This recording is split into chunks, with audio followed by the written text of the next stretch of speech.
Hello and welcome back. My name is Tom Pickering, and this is the TeaPK campaign, the campaign 1, as it were. We don't have sort of an official name for it. We were going for sort of Shadows of Thistledale, but I decided to lean away from that. Cool. So hopefully you are all well. It's been a couple of weeks since we've last had a session. Yeah, this is the 12th episode. Let's go around and introduce ourselves as per normal. I mentioned my name is Tom Pickering. I'm the GM, the Game Master, or the Dungeon Master, whatever you want to call me, in charge of these little chaotic raccoons. Talking of which, I have 4 other wonderful people joining me today. Let's start off with Oscar. Hi everyone, I'm Oscar, also known as Flame Online, and I'm playing Figglebottom, who is a forest gnome who uses a sling as their primary weapon. Awesome. And next, Mr. Taylor. Hi everyone, I'm Taylor, playing Fiddlebottom, not to be confused with Figglebottom, druid, gnome, and we're going to be betting as well. Lovely. And Theo? Hello, yes, I'm James, also known as Slimkins, and I'm playing Theo Hogsvale, the expert boar racer, Supreme. Supreme Boar Racer. Love it. So, next up is going to be Mr. Hal, or Luke. Yeah, I'm Luke, playing Hal the Paladin, who is a bit anti-gambling, so he's currently not with the party, off on his own in the city, which never goes badly when you go off on your own. So, see how it goes. Expecting sunshine and rainbows. Yeah. And this week we do not have we do not have James, aka Malachi. He is off busy partying, the Mr. Fancy Pants. But make sure to show him some love in chat. Also, if you have any Prime subs, make sure to chuck them in. Thank you very much, Mr. Luke. And also chuck a follow in. We also have a new notification role in the Discord if you want to be pinged for any essential content announcements and such. I won't be doing pings to everyone. And then other roles will get pings when and where needed, but otherwise this just means people don't get spammed with notifications when they don't want them. And I'll be giving rewards to people who have that on. But anyway, enough of that. Onwards and upwards. So, also, I think we should really start off with the who gets the point of inspiration this week. And it's only going to be one person. I think last week I gave it out to everyone because I was feeling rather kind, but this week I'm going to be a little bit more leaner on this front. So, if I can have a d20 roll from everyone to see who gets the highest number and gets the point of inspiration. Get those bad ones out the way. Oh, wow. Okay, all right. So, that will be Figgle starting off with the point of inspiration today. Reminder that it has to be used within the session. It's a re-roll of... It's essentially a point of luck. That's how I roll with this. You can essentially re-roll any roll, but you then have to go with the latest roll. Also, I get a point of inspiration that I could use however I so wish. Awesome. You guys ready to start? Yes. Yes. Sicko mode. All right. So, the group arrived in Sea Haven very recently. Spoke to those at the Temple of Helia, including, I said Helia, not Halia, to make sure I get that correction in nice and tight. Seeking help with the blight that has been sprung upon Thistledale by some individuals. They also set about finding out more about the boar races, signing up and finding out a place to relax for the evening. Before that, sort of going over towards the tavern, which they ended up at, the 2 Bottom brothers found a shop of stuff and things, specifically Eli's stuff and things, run by a shadow paw, Eli. Figglebottom asked a few questions about the lens that Eli had on his head, and was given a job to find out more information on a mysterious and wonderful glass item that the governor recently purchased from the sand farm. That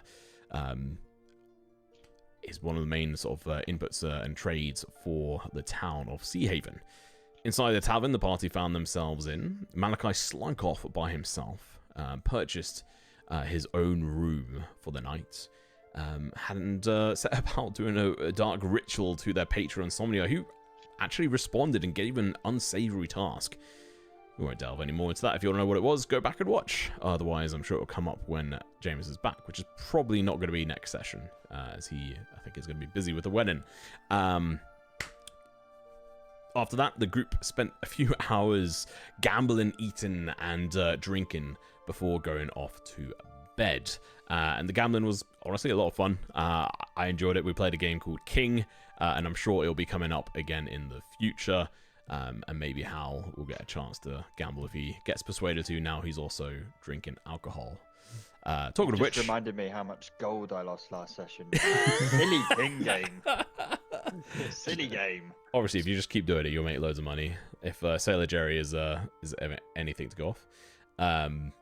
The next day, all but Hal went off to watch Theo participate in the boar races with Perry and Terry the boars. The races started without a hitch. It was a close race between Terry and Swift Squill.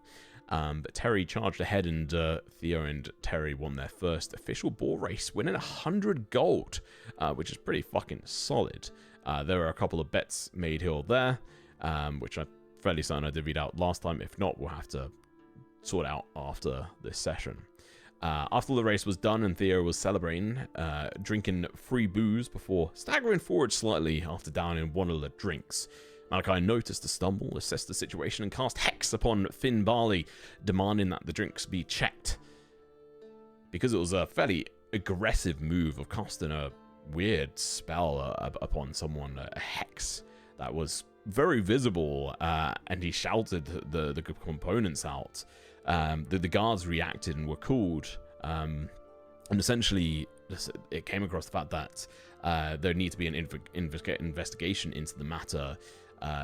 Most people signed with the fact that Finn Barley wouldn't harm a fly, but all the bottles were sort of collected up by the guards, and the captain of the South Barracks, Captain Soren Fieldspar, who I don't think I introduced by name last time, but you would have gotten the name, Captain Soren Feldspar, which I'll put in chat, as it's an important name for you guys.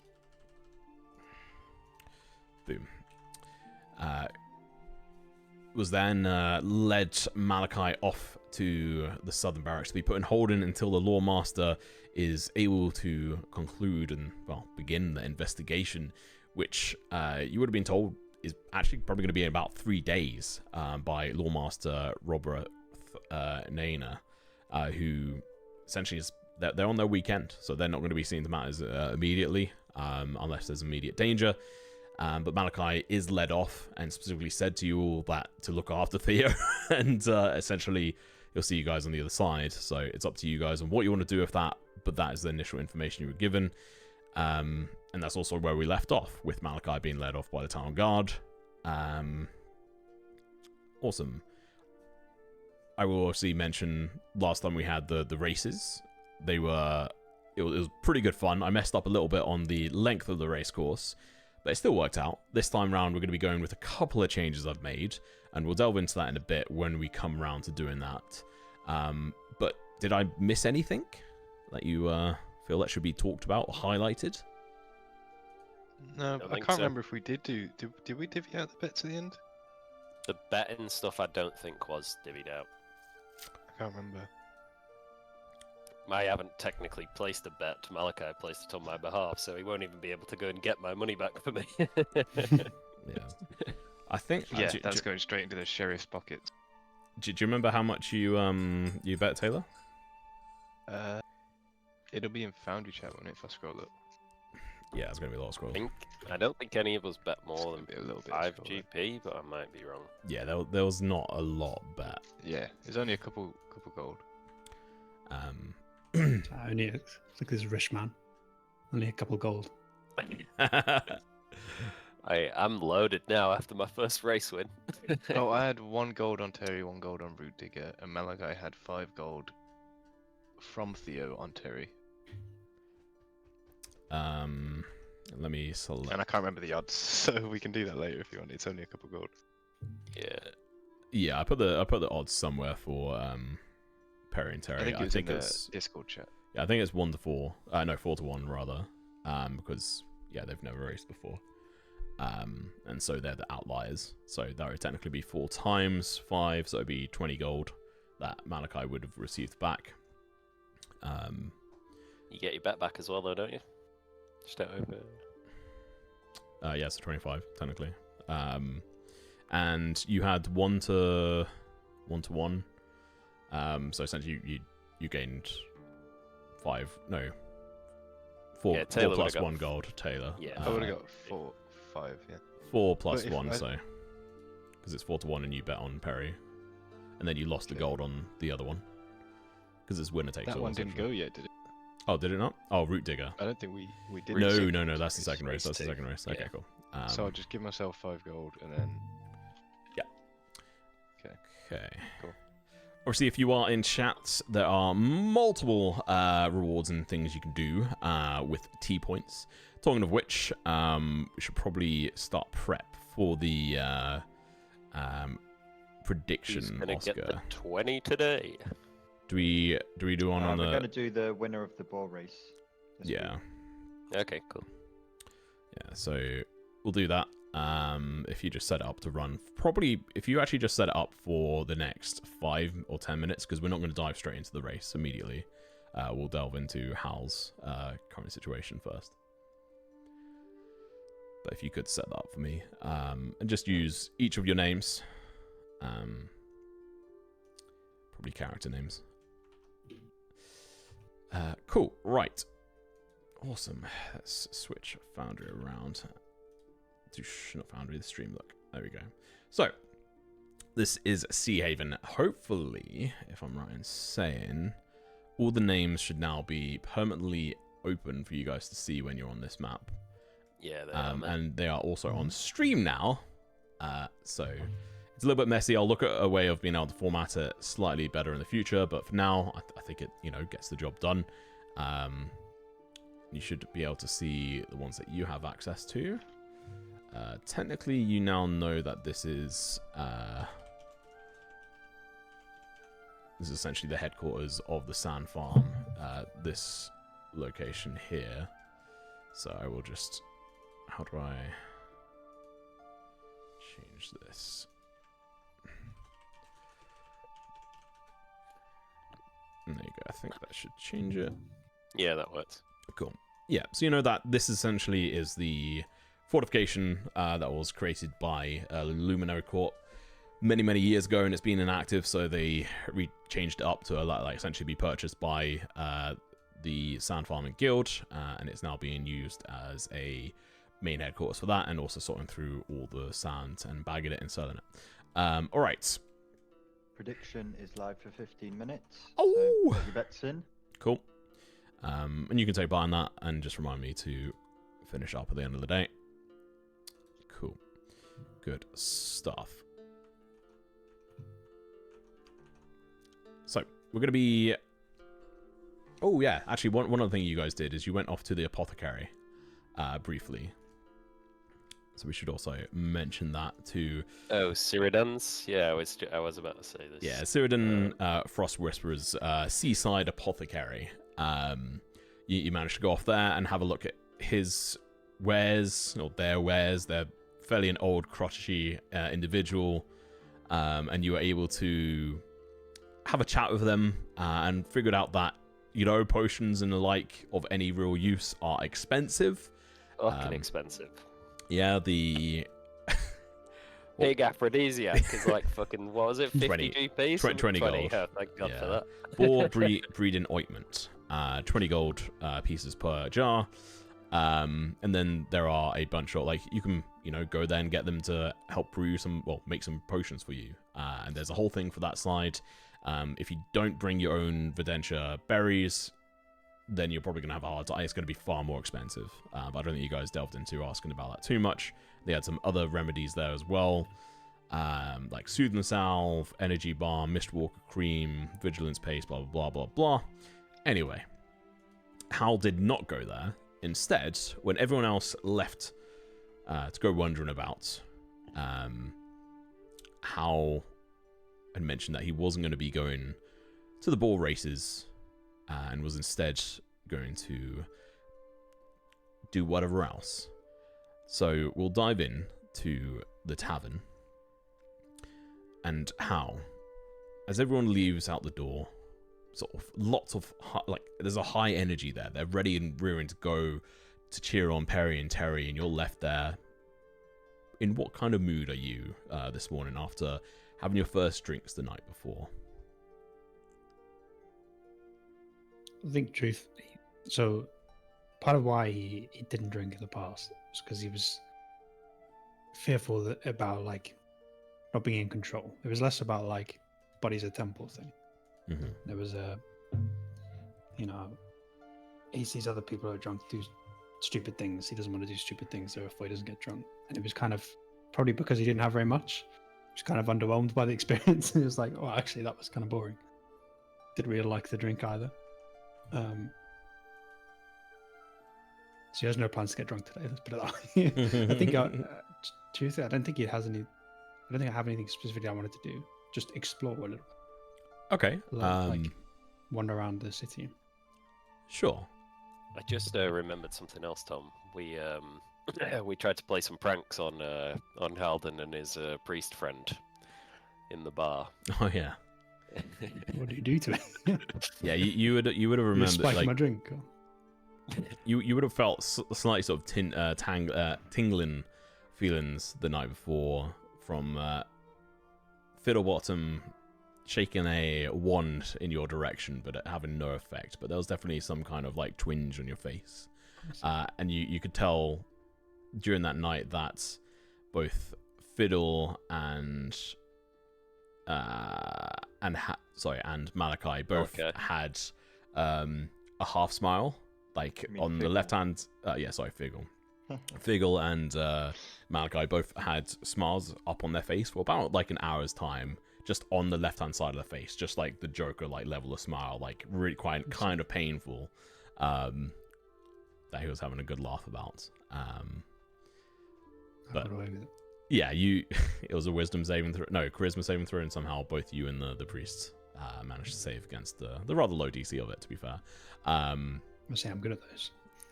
Oh yeah, you are actually. But I mean, you said there's not much you'd be doing. You know that you're currently waiting for a response from, Vene and the Temple of Helia. But is there anything else you would want to go and potentially explore? There's another temple here. Mm-hmm. I know. Go on. So I already know what the other temples, like who they worship, right? I think I. Yes. It'd be Temple of Aquilion. Yeah, I'll go visit. Fuck it.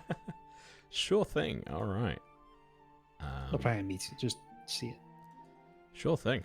So I will actually just add that in here. I should have just done this beforehand, but you guys definitely have an idea where this is. It's fairly obvious. Temple of Aquilion.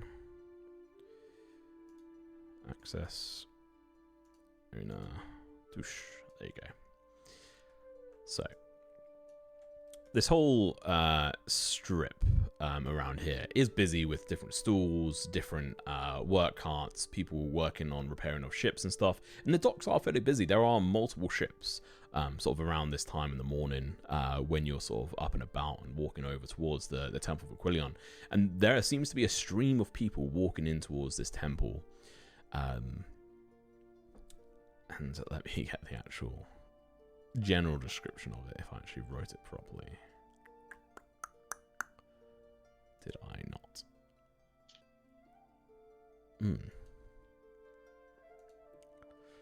So, the walls of this fairly plain building that sort of sinks down into the actual harbour, and it seems like there are actual parts of the building that are submerged under the water here, and it's a fairly dark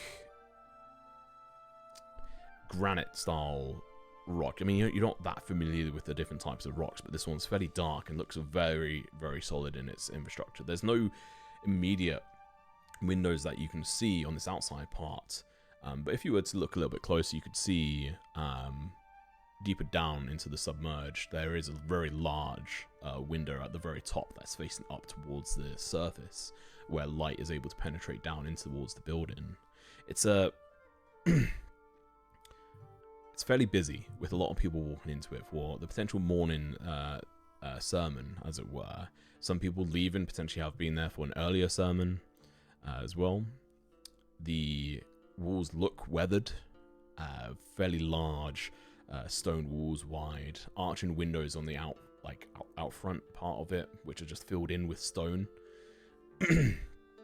There's the constant barrage of the waves hitting up against the walls, spraying off against those walking into them. You can walk up to it if you wish. I mean, are you just looking at it from the outside, or what are you doing? No, I was planning on heading in. Okay. Just having a bit of an explore. Yeah. Make you explain things.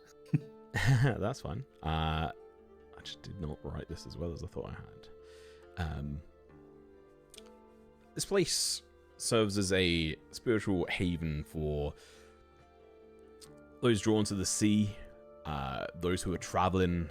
Akron is one who helps provide blessing and safe harbor for ships across long parts of travel. Even for those traveling across land via cart, this is a god in which they will seek help from and guidance and fortune for if they're going on long voyages.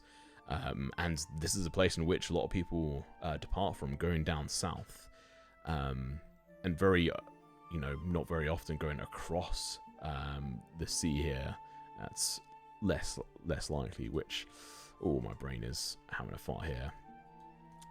This is the Cerulean Sea, and you're currently along the Cerulean Reach, and you're currently on the Cerulean coast.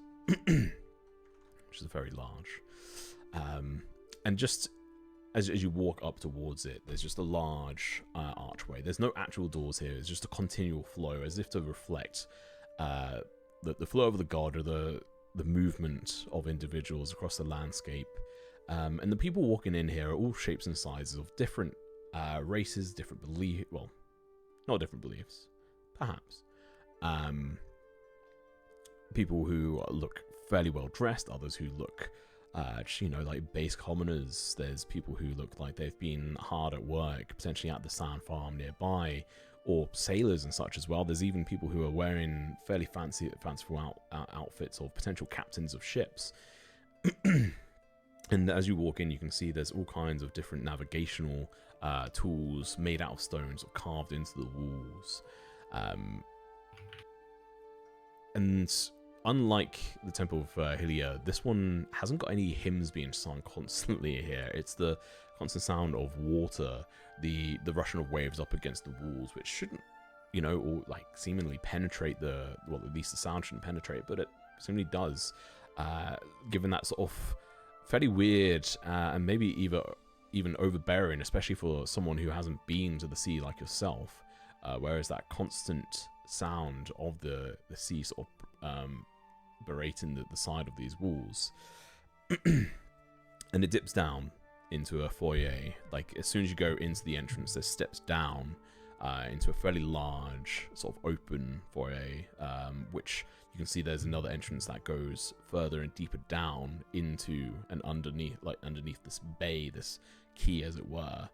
And you can see there's multiple magical lights giving off just a light, small, like a blue hued light across the different stone walls.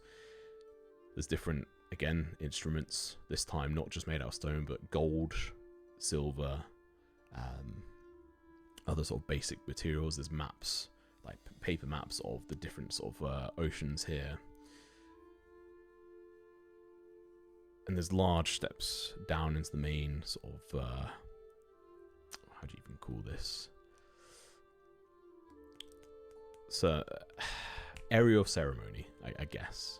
And it's filled with people along different pews. And this is more familiar to what we would imagine, where you have all the pews facing one direction towards where an altar is at the other side, in a very traditional, Christian sort of chapel or cathedral. But instead of there being our normal sort of altar at the end, it's actually just an open surface of water.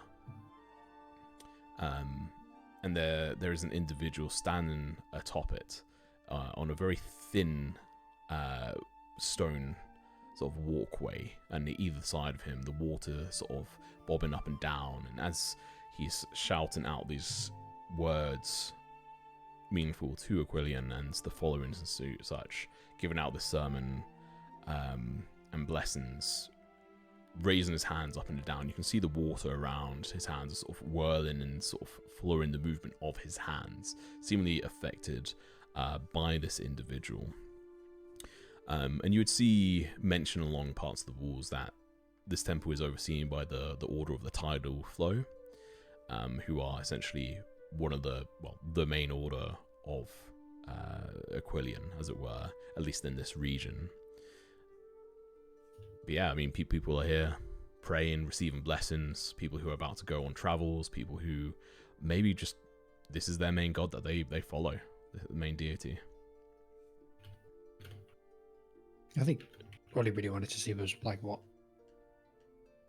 compared to like the other church in terms of like how, or the other temple in terms of how people pray, because obviously for him he's never really seen a big place of worship, so it doesn't really have any yeah, plans as such. It's just sort of in there, just looking around.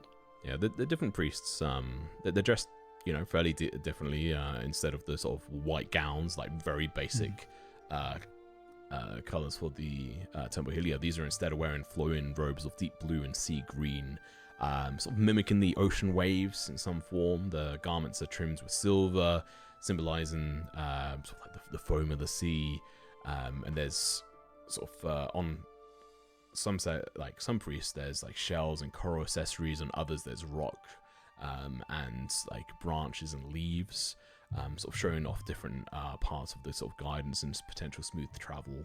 And some individuals receive, you can hear blessings of, may the smooth winds of Aquilian be with you as you travel forward to whatever place they're going towards. You hear you hear like Meadowspire Town, like good luck on your travels there and such. Others like main differences, I mean, the individual who is currently giving the ceremony is very much ornately dressed, looked far more superior than anyone else. They seem slightly larger. Everyone else hasn't got any other sort of symbols to sort of differentiate them from this individual. This person seems like the main individual. But yeah, I mean, I'll go up to him. You go up to him whilst he's giving the ceremony. Oh, sorry, I thought you said he was blessing people. That's like different priests sort of walking around doing stuff. I'll just listen in then to what he's saying. Yeah, sit down on one of the pews, tune in. And it is just that generic sort of ceremony about talking about the difficulties that could be faced whilst going on voyages, the different unfortunate stories of people being lost whilst they're on the way down to Riverhaven City or even down towards the capital. The good luck that Aquilian blesses upon those who are, you know, in their favor, and it's sort of going off these different potential sort of what do you even call it? Like tenets to follow if you're looking to follow Aquilian, this deity who, although it doesn't require you to follow them closely, but at least have them in your minds and make potential donations to the cause so that they could potentially help recover ships which are shipwrecked or any such thing. And they delve into, like, you know, give to charity, and there's a basket that goes around. Very different to sort of the ceremony that goes on to, actually no, you haven't seen the ceremony there, but you can get the idea that it's very different from the way they do things. Probably even just by the fact that you were given one of the priest's gold bags from Hylia, just out of oh, you have no money here, okay, take this. And yeah, and it goes on for a while. And do you stay there for the whole ceremony? I'll just something. I'll throw a silver piece into the basket as well. Why not? Awesome. Okay, because you listen to the whole thing, you gain a blessing. Right. So you gain the blessing of the compass rose. For the next 24 hours, you always know the direction of north and have a +1 bonus to any navigation checks. It's pretty good. I don't know how much navigating I'm going to have to do in the next 24 hours. But... Hey, well, at least we know we can go to this temple for a cheeky buff before we set off on our journey. Yeah. Well, I got one at the other one as well, didn't I? It was like resistance to necrotic damage, I think. Yeah, that was for 24 hours. Let me check. Yeah, but metagaming, I could go back and get rebuffed. Well, you metagaming as well. Like I made it clear at the point, like that was like something that they had to exert themselves for. Like that level of lesson was beyond the norm. Like they don't just give that out to everyone. That was a. I'll go punch some zombies and use it up. Where's the nearest graveyard? Oh, I clicked on the wrong one. You got the. Wait, why is this linked to the wrong fucking? Alright, where's the town vampire? I've come to fucking do it. Fuck him up one-on-one. Oh. I'm resistant to fear and charm. There I'm we resistant to necrotic damage, is what it was. Although I think it would run out in like 8 hours. So Yeah, something like that. got it yesterday. Yeah, it's a pretty fucking solid thing, to be honest. It's just came at a time when I'm neither getting feared, charmed, nor being hit by a zombie. Yeah, it was to go north. it was definitely a here. You've shown your your trust in us. Here's something as a sign of protection and understanding, and to reinvigorate you. As like thanks for not being a dick. Cool. For the rest of his days, I don't know if you've ever been to Venice, but when you go to Venice, you don't go to like specific places in the town. You just walk and you follow like the crowd and stuff. So that's how he'd spend the rest of his day. Like he's seen the 2 buildings he wants to see. Now he's kind of just looking around. Okay. Could you roll? That's such a weird way to describe it. Is that the experience of everyone that goes to Venice? That is what you do in Venice. Yeah. Surely there's things in Venice that people No, there seek are. out. But the best way to explore Venice, and Well, what you most could say people that about do, anywhere. no, because it's the whole city is like 500 years old, so every building's really cool. Yeah. All right. Cool. So your day is spent wandering about, and eventually, I imagine you'll end up back at the dockside draught by the end of the day. And we will now skip back on So over. you want me to roll something? Sorry, you said. I was going to, but I decided against it. Are you going to die? Do you drown because the temple collapses? Instead, Happens to the best of us. Yeah, just casual things. All right, time for some chaos. Oh, actually, hang on, no. Yeah, can you roll a 1d100 for me quickly? How? It is raining very hard. 32. I was just about to say, is this for the weather? Yeah, the weather. Literally pissing it down. That's part of the blessing The as well. track is really muddy. I'm now 32. now control the weather. It does actually start raining quite hard. Oh yeah. It's it. But can he do the pig racing on a wet Can Tuesday night in Stoke? And there's like thunder in the Try again. distance. An overcast day, please. No. And can you roll another 1d100 as well? That's how many people die from the lightning. Only 5. Okay. Interesting.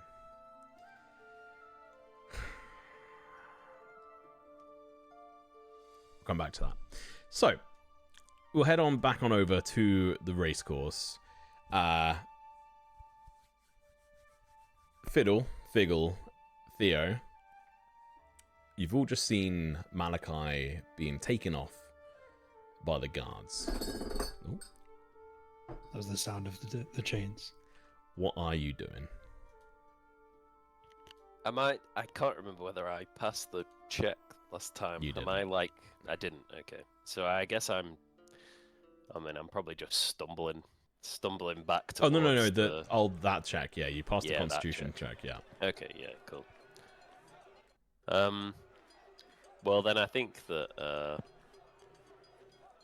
having seen Malachi taken away and worrying potentially that someone's trying to, I don't know, hurt me, Theo probably just I think he probably still had a beer in hand, so he just drops the beer, having seen him take away, and just walks out of this crowd, like just gets away from everyone, goes back to maybe wherever Harry is being kept in preparation for the next race. He just gets away from the crowd. Okay, what about the 2 bottom brothers? Figgle will slink into the crowd as if to say, like, I don't know that guy. I'm not with him. And Malachi can be dragged off, and Figgle will not be seen associated with him for the time being. Okay. Fiddle. And I'm just going to go collect my winnings and ignore everything that's going on. Brilliant. You're able to collect your winnings. Malachi isn't. And Theo, you're handed a bag of gold as well after the race, which you can have. And we will, like, the next race is meant to start with you guys in it in the next, like, say, in-game 20 minutes. Is there anything you guys would do before that race starts? Get a beer. Yeah? Just take a copper Get off. Theo one, because he just dropped his in shock. I've gone to, I guess, the pig pens. I would suppose they're all kept somewhere. And I think on him seeing the guy doing like the ritual shit with his boy yesterday, maybe Theo's thinking maybe some like pre-game rituals are what I need. So he'll go and spend some time with Terry, like trying to psych a pig up, however you would do that. Sure thing. I mean, however you would psych a pig up, I guess, on that front. I think if Figgle comes to bring Theo a beer, he's just there, like, knelt on the floor, head to head with the board, just like pressing temples to one another, like, we can do this, boy. We can win this. What happened to the love guy that Malachi hexed, by the way? Was he actually hexed, or...? So, he was hexed. Malachi dropped it, and so Finn Barley, the individual who was hexed at this point, goes off with the guards. Okay, with Malachi. He walks off with them. Away? He's not taken away, but he's pissed. Like, he is angry at this. And there are, like, whispers around the crowd of, like, did you see that? Do you, like, what's going on? Or, like, oh, dare he do that? He caused some dark magic, he did. Because, like, hex is not, like, a very nice sounding, especially the way he did it. But he did drop it, so... You know, and he went off peacefully, so there's that certain level of understanding of, like, you know, okay, a little bit chaotic and crazy in this situation, but he went off peacefully and he went off with the guards, but Finn is having none of it. He's just had his name accused, and so he's not racing, but his racer will be continuing on, but he's gone, gone off with them. Actually, let me double check which pig does he have? Finn Barley. Oh, yeah. Yeah, he is, he's the owner of Root Digger. Yeah. Root Digger's a Figgle would pussy. like to I'm not scared of him. find a staff member. Sure, you can wander up to one of the tables. Or... Someone kind of senior, not like a, you know, receptionist or something. Yeah, sure. Roll a... I mean, this would be an insight or perception or investigation roll. I will perceive who looks important. Sure. Easy enough. So having a look around, it takes you a couple of minutes. There's a lot of queues going around. People swearing and blaring about how this newbie coming in and winning a race is outlandish. The fact that this boar, unknown in a 4-1, was able to come in and win its first ever race is just ridiculous. People bitching and moaning, and you can see this tall, dark-haired woman with fairly light skin. It's kind of a weird contrast. Is trying to deal with this human in race. Is sort of finished dealing with an individual and looks up towards you, and you catch sort of eyes, and you can see like she has a bit of an authority to her. Yeah, what do you do or say? I'll go up again. Hey, miss. Did you see that race? That was crazy. Yes, I am certainly saw parts of it, and it was a bit of a crazy one, to be honest. I was wondering, does Grigrim ever visit these races? Oh, yes, quite often, really. They have their own area they go into. It's private off. He helps fund the races every so often. Some special races here or there. Oh, that's amazing. Does he bet? Does he bet? I think he has other individuals place bets for him. Otherwise, I don't think he tends to bet himself. Makes sense. What do you do here? I'm one of the operational managers of the races. I see that through the sort of week to week organization of the different races. If we need to change potential formats, which we haven't done in the last 100 or so years, and yeah, make sure we have everything up and tidy. If if there's any one of the parts of the arena that need to be fixed, and I'm one of the people who help organize that. Okay, thank you. Have a nice day. Figgle is going to leave the establishment and head towards the sand farm. Okay, so you're heading back into town. Yeah, but I mean, I'll still race the ball, obviously, because it's Yep. not me racing. Yeah, the no, ball, yeah, I'm yeah. heading Everyone's to going to town. take part in it. So yeah, you head off into town. We'll come back to that. Make sure to shout me up if I forget. Yep. Cool. So we'll now delve into the races. And we need to start at the beginning for this, as Hal was not here. I'm interested, actually. How did the predictions land? I don't think that there's many people who would have voted. Luke's dropped all his points on himself. Went all in on myself. Certainly Even if you interesting. win, you're not going to win much because of that. It's an interesting strategy. I think it's fair. So yeah, we have 76% of all the things on Hal. Interesting. We have 2 people going in for Figgle, and no one on Fiddle. Okay. Alright. Lots to potentially win. So, again, it's a fairly loud and boisterous area. I don't need that open. There's a lot of people coming and going, drinking, having fun, and all the good things. Scroll down to the ball races. So, there is a betting system on this front. If people want to bet, you can. Perry, wait, who is it going up this time? Let me scroll up to list of balls. Perry. Yeah, so Thunder Perry. Hoof. Yeah, it's Perry going in this race, by the way. Terry went first. Which I should probably change, but that's fine. But you can bet. Perry has a 4-1 odds, and the others, if people want to wish to bet on them, which the only person who can bet is actually Fiddle at the moment. So Fiddle, do you wish to make any bets on this race? How come I'm the... Oh, because I'm the only one really there. Yeah. I have bet on it, I think. Okay, so on Root Digger, you're doing the one to the one gold. When he brings me my beer, do you reckon you could stick another 5 gold on Perry to win? For me, I'm not allowed to bet on myself, you see, and well, Malachi's got my winnings and he's in jail, so You're only putting 5 gold on yourself when you just that's got all 100 I'm gold to allowed win to it. bet, I think, isn't it? Alright, yeah, I'll put 5 on for you. Alright, yeah, thanks, mate. No, that was meant to be the initial minimum. Oh, you that's can bet more if you want. No, I'm not that confident this time. I've already won one. I'm not going to push my luck. I'll just put 5 on. So who was it on Perry? Yeah, 5 gold on Perry, mate. I've just typed it again, Tom, and I'll take it out my inventory. Okay.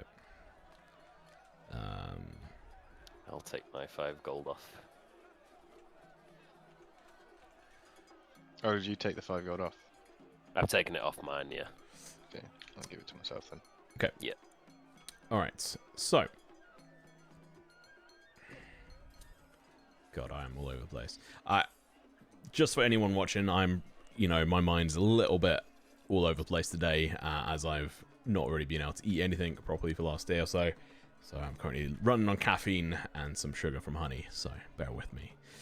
Cool. So, betting is done. You've placed it, and you'll get the payout after the race. So the way we're going to be doing the race mechanics on this, and I'll just start from the start, each player is associated with one of the racing boars, which I've indicated in the Discord chat. You can copy that structure and keep track of it. Each boar now has a dex modifier, a strength modifier, and an intelligence modifier. These will be essentially associated with one of the different tests and challenges that you go through in this. Intelligence is to essentially making the right choice in the right moment, and being sharp to thinking, which is not always the best for boars. So it's a pretty big negative. So it's going to add some swinging into this, whereas strength and dex can be relatively good. At the start of the race, each player will roll a d20 10 times this time. The results of these rolls are recorded and displayed publicly, creating a pool of results for each player to utilize during the race. So essentially, you have 10 results to pick from, and from these 10 results, you can then associate them with one of the challenges. You do not know the DC, and you don't know the corresponding type of test. So it could be like an int, or it could be a dex, it could be a whatever. I'm going to randomize it fully as well, so I'll be rolling 10 d20. I'll be rolling 10 d20s and 10 1d3s to decide the type of test associated with it, and I'll have them fully sorted out beforehand. It won't be randomized; it'll just be at the start. I'll do it, and you guys won't see the DC until that test comes up, or after rather. I think I just mumbled and made no sense there. No, it made sense. Got it. There's essentially the fastest this race can be done, because this is a 480-foot sort of lap essentially. The fastest it can be done is with 6 perfect successes. This means that you either meet or exceed the DC. If you fail the DC by any amount, you'll go slower, and it will take you longer to get through. And I've changed around some of the numbers in regards to how fast you can go. But the max speed is 80 feet per round, and the slowest is not moving at all. Actually, no, we'll change it to a minimum of 10. So there's at least some movement. And essentially, so yeah, if we don't do it in 6, we'll have 10. If it goes beyond 10, then it'll be whoever's in the lead at that point wins. But I don't imagine we'll get there, because it should be able to be sorted before then, I'd imagine. If not, then we'll obviously have the order of winners. First place gets 100 gold, second place gets 50 gold, and last place gets, I think it was 25 gold. That only really matters for Slim anyway. Yeah, that's only for Theo 10 that GP matters. for third, it wasn't it? Yeah, okay, it was 10. Okay. And so essentially, in regards to how the test works, 1 to 5 below DC, the player makes a specific saving throw with a DC determined by a random roll at that point, so there's still randomization on it on there as well. Well, the whole thing's randomized. On a successful save, the ball moves 60 feet. On failure, it trips and moves only 40 feet. So it's a slight lower amount. 6 to 10 below the DC, the ball moves forward 40 feet. And then 11 to 20 below the DC, the ball only moves 10 feet. And then, yeah. Do I need to go through anything on there again? Nope, don't think so. Okay, so first off, we're going to have the dice pools rolled by each player in a row. So we'll start off with Theo. If you could roll individually 10 d20s for me. This will create the pool you have to use. I think my foundry might have just broke. It's gone completely grey now. Okay. It's not loaded. Let me give it a sec. Rolling like a fucking baller. That is nuts. Oh, there we go. Back to reality. Oh! Oh, Good. That's that 6. 1, 2, 3, 4, 6. 5, 6. Yeah. Yes, 4 more. 7. Jesus Christ. Oh, okay. Don't know why I rolled 2 at once there, but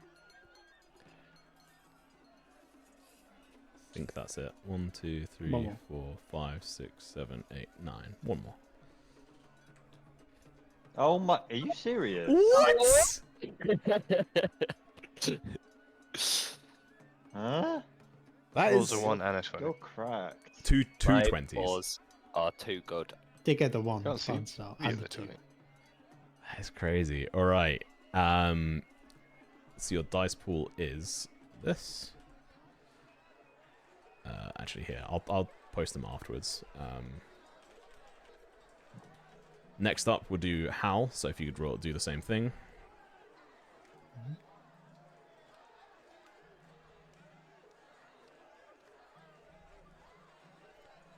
Four. Strong start. A 4 into a 14. Nice. 41 next. I'll take 19. that. No. Roll a couple of 20s for me as well, just to even out. 7. It's not quite a 20, is it? Nice. Damn. Man, the dice today are spicy. 17. No. Don't Okay. worry, I'll roll the ones. Don't worry. 15. Fuck. Okay.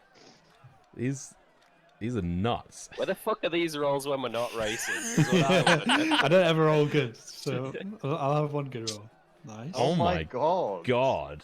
We only had 2 below 14 so far. Actually, this will be a 1. Oh. I'll take that. Jesus. That's all 10. Yeah, that is nuts. So 4, 14, 19, 7, 20, 17, 15, 16, 15, 12. I'm Disgusting. feeling good about that 13,000 points, I can't lie. I'm feeling good. Okay, Figgle, you are up next. Here we go. 17, good start, good start. 10, 16. We're all just running good then, I guess. Oh. 6. 17. Jesus Christ. 19. Oh, okay. 7. How are we all rolling How this many good? is What is this? going on? 1, 2, 3, That's 7. 4, 5, 7. 6, 7. 3 more. Okay. Oh my God. Okay, there you go. Okay, not bad. 17, that's even 10, better than 16, mine. 6, 17, 19, 6, 17, 18, 6, 16. That is, That's the best so far, I think. yeah, that's kind of nuts. It's not bad. I mean, We I were don't so know, heavily like, below. yeah, no, I think on average you've probably got a higher average, but you haven't got any 20s, and fucking Theo has 2 of them, but he also has a natural 1 and a 2. So, all right, Fiddle, you're up next. I'm gonna get shit. Am I doing 10 as well? Yep. Nah, fuck you, do less. Good stuff. Okay, 1. 1 into 12, into 14, into Oh my Hey. What the 20, fuck? into a 14, into Oh my a God. 17. 3, 4, 5, 6. That is, isn't it? 1, 2, Yeah, 3, 6. 4, 6.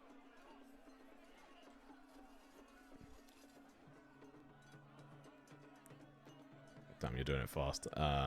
One more. That's 9, yeah. Yeah, 4. Interesting. 4 and 5 gross, Okay, but 17, Did everyone get a 20 except me? 8, Mhm. 12, I think so, Okay. mate. Yeah. 12, 10, 4. But there Just were- double check. so there were 1, 4 2, 20s, 3, which is 4, 5, 6, 7, 8. double the 9, expected rate. 10. And only 2 1s. Which is There's a probably fly the flying around the expected room. rate. Yeah, that is Of the yeah, ones. yeah. 20 rolls, 40 rolls, you should get 2. Okay, so I'll repost these in chat. That means we're more lucky than we are unlucky. Guess that's good. Right, Yeah, those are just- posted. Comes back to bite you. Okay, and then I need to do my rolls.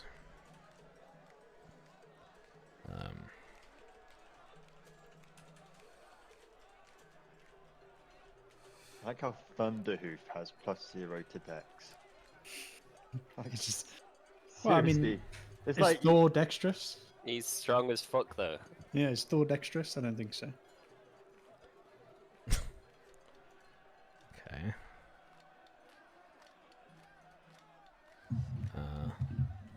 Fucking Root Digger's stats are actually OP.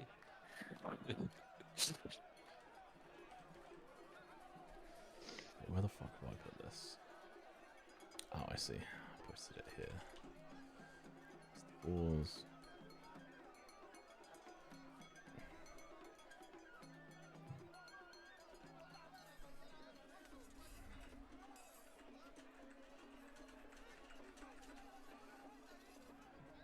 I just need to leave that and let it load.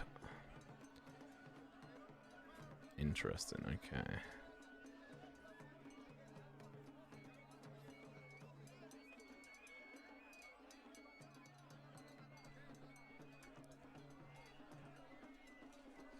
You guys could talk amongst yourselves for a moment. What would you guys like to talk about? I'd like to talk about the fact that I've been screwed over by your good rolls. I mean, the 220. I guess the one is kind of balancing out the 220s. But... I think Yeah. it's an even game. Yeah, Minus yeah. Fiddlebottom. yeah, because you got the best average, but we got the 20s. Yeah. I think when So we did can't- the last race, I don't think I had a single roll that was under 10. So maybe this is my comeuppance for those good rolls. Your penance is to have 2 of them instead. You Ooh, could just rolled get lucky crazy and high. choose your ones at a good time, though. You know. Yeah, Who very knows? true. Very true. It's a game of strategy, not of rolls. How have you got 3 17s, a 16, 2 16s, an 18, and a 19 to use? It's nuts. I injected some cheats Mm. into Foundry. Got the script running. Banned.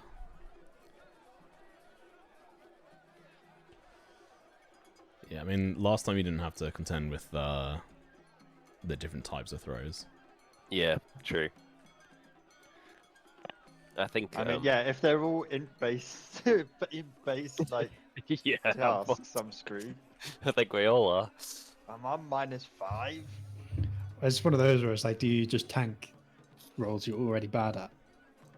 Or, But we won't know what they We are, won't though. know. Yeah, you won't know. Yeah. oh, fair enough. Our in strategy. So we won't know if it's a strength dex or int. No. Yeah, We exactly. just have to choose. Yeah, okay. Yeah, because it's then about like essentially trying to strategize when you should use your bigger numbers. Because Yeah. I do like the idea of you guys potentially knowing what it's for. I think it'd be funny if we don't. No, that's about Yeah, Because we just tank all the int rolls. yeah, exactly. So I'm not going to win this anyway. I might as well, Yeah. might as well tank it. So that was blah blah DC. What you should do is you should say if you've rolled more ones than 2s, or like, you know what I mean. You could. I'll there's, give like- some kind of hint. Yeah, Yeah, that'd be interesting. I'm honestly liking the way it's looking currently. It's completely even. there's the same amount of 1, 2s, and 3s. Good luck, everyone. Oh.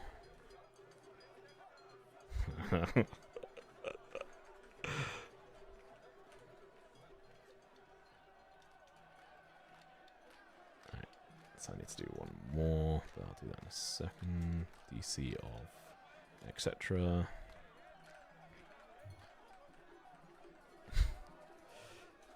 Alright, one more roll. What's it going to be? Okay.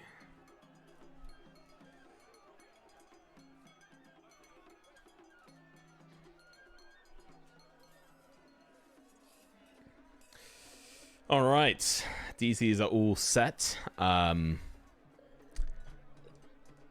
Honestly, it's an interesting blend.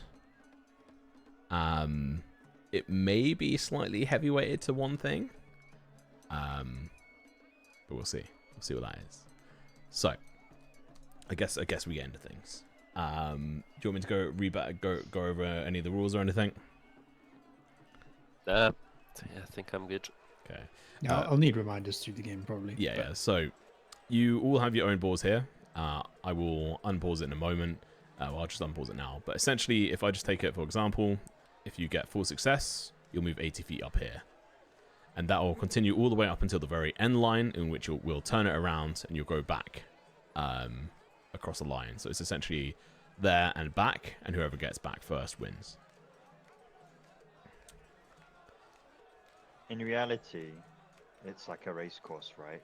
It's like a. Yeah, it's a like circle. Oh, it's just a circle. Like, okay, like the image. Yeah, like the image, just slightly larger.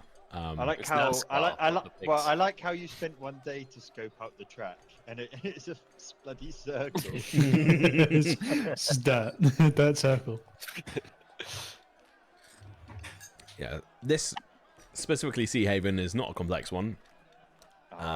Can't wait for the rally course. The rally I'll wait for course. the fucking ball by ball, boys. Yeah, the ball by ball. The more dangerous and daring, mainly done by families of people. All right. So Days since last death in 4x4 0. yeah, there'll definitely be it'll be like a dangerous style thing. Anything goes. Who knows? But yes. So let's dive into this. You guys are put up in a line behind essentially like an opener. Like say if you think about how like horse races are usually let go behind doors and then shoot off. So it's all about being able to be ready to be launched forward and get the fastest out of the gate. And so that's going to be where the first test comes in. How are you able to react to this first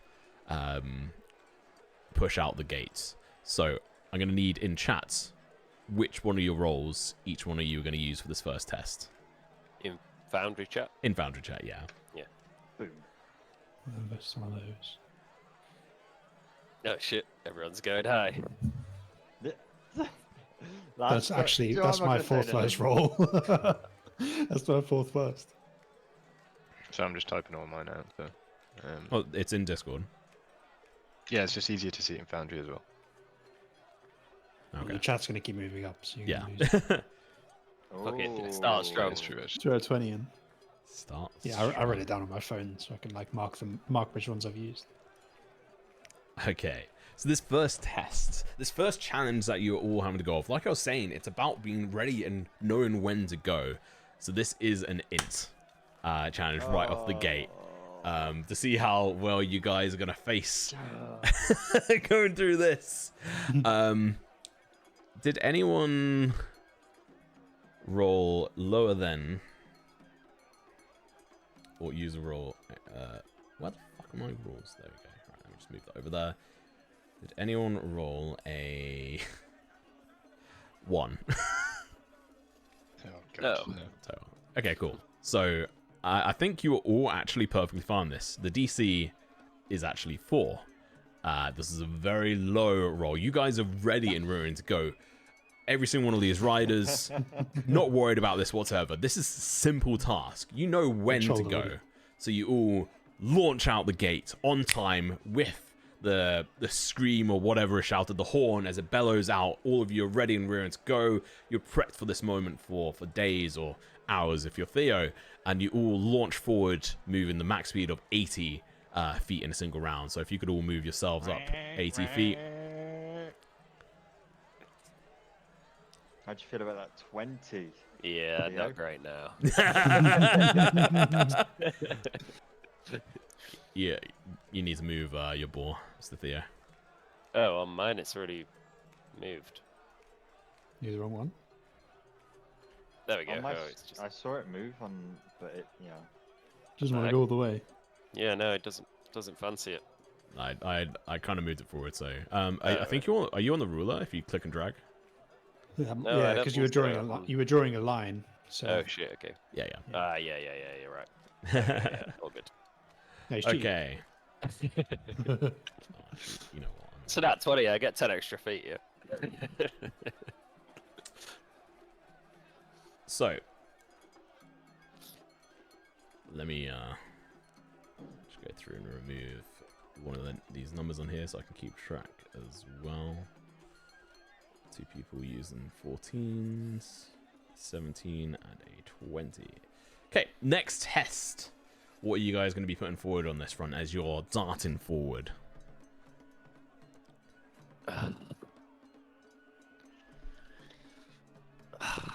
Fucking hell. Going opposite. It's gonna be a fucking 20 now. DC 33. So 12, 10, 17, and a 2. What are your modifiers again? What's Are we the on test? intelligence still? Well, then, Oh, Dex sorry. strength This in. is a dex test. Hey. so mine's Yeah, just I'm a 19. Mine's +1. Mine's so a 3. 15. Okay, so yours a 3, Theo? Plus 1, so a 3 total. Oh, okay. Don't tell me this is a 3. DC 5. DC is 5. So the only person to fail here is actually going to be Perry. which is unfortunate. So everyone else, you move up 80 feet. This is unfortunate. That's rough. So Okay. you, well, no. So if you could roll a dex saving throw for me, please. Oh shit. Okay. Yeah, I was gonna say Terry. You mean? Dex no, save it from is the Perry. ball. I just need to change his name. Oh, so Thea's one failed as well, though, right?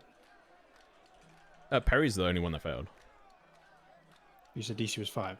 Yes. Yeah, He got Theo 2. is Perry.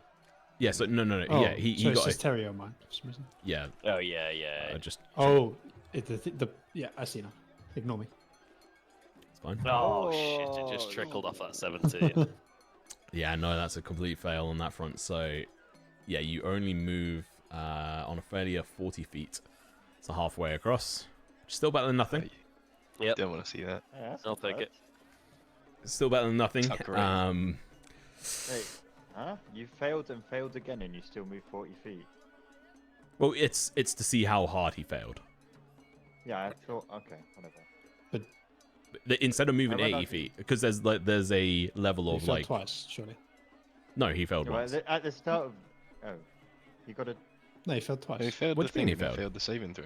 Because he got a Yes, 2. but that and so he it's failed the it's saving one throw. it's one and the same. It's just to see Oh. if he like how hard he failed, because he might have moved 60 feet instead of 80 feet, but he's Yeah, like because- if I had a crit failed on that. Oh, so I'd 40 fucking 40 is the shit, worst. That's what it presume. is. yeah, Oh, because yeah, and the crit so would've been tripped over.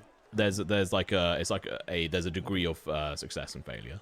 Well, that's better than the 5 feet before. No, think, no, wasn't I it? was just Before. contesting. It was like, more than that. Yeah, how bad is a bad failure? That was a my bad question. failure could be bullies. the Yeah, like a worst. like The a nat worst one. failure you can get is 10 feet of movement. Getting back to the starting line. So Fucking Barry's You were turn found to have around. jumped the start. yeah, I will post the rules in chat for you there in regards to the degrees in which you can succeed and fail. Yeah, And cool. you can only succeed to the point of going 80 feet. There's no more. We'll just do No that. adrenaline rush. Yeah, no. In future ones, Can't put maybe I off will, the- but this is much simpler to do this. 80 feet of movement is fucking insane. That's like above and beyond. But anyway, so you don't quite like you shoot out perfectly fine, looking wonderful, probably looking one of the finest there, using that 20 to be able to deal with this intelligence roll. Like you are focused on point. You need that 100 gold. As you launch forward, you don't quite realize there's a turn right after, because the placement of the starting area had slightly changed since that first race, which you hadn't quite accounted for. And so as you're trying to dive around the first turn, you go along the outside instead of the inner, and you lose a little bit of pacing compared to the others, as Perry starts to sort of stumble and triple over his feet a bit, catching himself at the last moment, but still losing a chunk of time here, only being at 50% as efficient on this challenge. So next up, can I have a roll associated with this, please?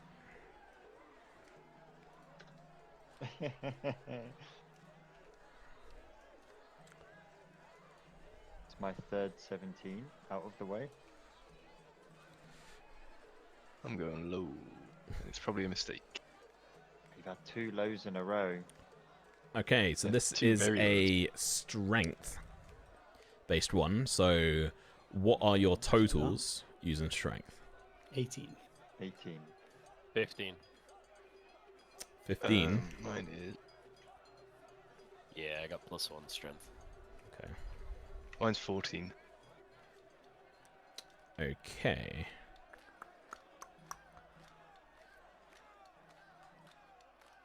So wait, what is yours? Did anyone get a flat 14? No, mine's 15 with the bonus. But I got Phil- 14. 12 plus 2. Okay. So if I could have, so this was a strength one, and it was a DC of 20. Ooh, gee. So we all failed. So you all fail. Oh. But if you move back, if I could have everyone but Taylor roll a, this would be a strength check. So 1d20 plus your strength modifier.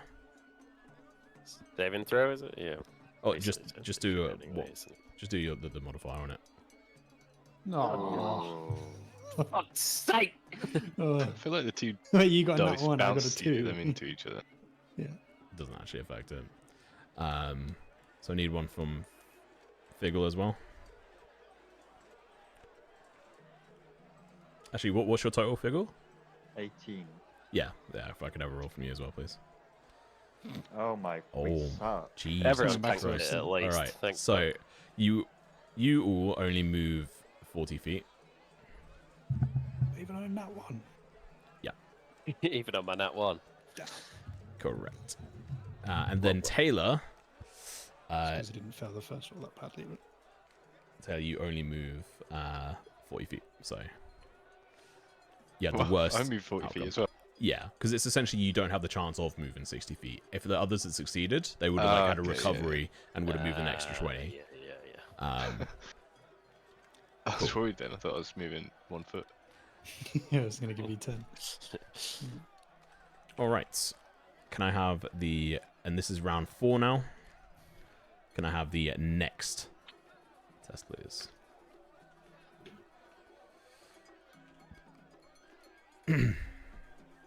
Oh.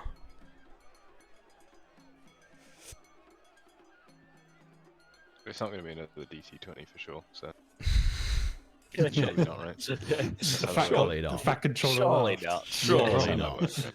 not. So this is a dex check. Did anyone get lower than a 12? No. Hang on. Yeah, I think Yeah. the max you can have is Yeah. +2 on this, so I think Fiddle, I think you I'm did, good. mate. Fiddle, you're screwed on this Was one. that lower than?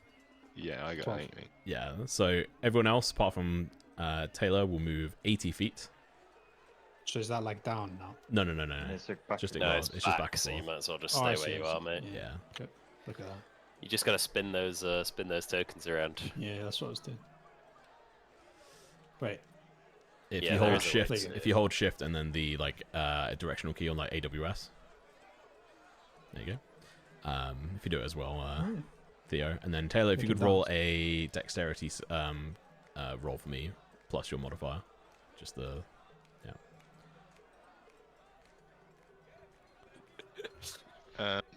So I was figuring out which ones I've got left. So plus my dexterity, you said, Mm-hmm. which is one. I've got a roll in the 1d20 plus your dex modifier plus that is 1. listed. 15. Nice. Okay, let me see what I roll. A 15. So you meet the DC, and so you move 60 feet. Nice. Do we don't go past it, do we? No. No, you go 40 line and then and then back halfway 20. back. And then 20 feet back. Spin your ball. Yeah. Cool. Brilliant. Spin it. So next one. This one might be a bit spicy, guys. What are you going to go for? I need to catch up. Ho 2020 is 7 and... Oh, sorry. Wait, what? I've sent it Simpkins- for your ball more, mate. Sorry, I Simpkins was is on spinning my you board around. right now. That's fine. I can see your user there. Let's go for another one. 16. Okay, so this is a strength-based one. So you need 20 or higher. As this is the second natural 20. So, 80 then. yeah, if you succeed on this, so if you have 20 or higher, you move 80 I feet. got 22, baby. Um, There's no way I've just flew past everyone. wait, how are you ahead of Perry Because I now? was Because back he was 20 here. feet behind, so he's now Yeah. 60 Yeah. feet ahead. Wait, how far Um, did you move? Perry Flynn? was I like, moved at 80. the start. Oh, From okay. there, To yeah. there, yeah. Oh, okay. All right. Yep. And then Hal, you. Oh, I didn't mean to do that. I will delete it. You failed by Quite a 11 while. to 20 below, so you actually only move 10 feet. Mine says 17 with modifier. 17 with a modifier, so if you could roll a strength save and throw for me, please.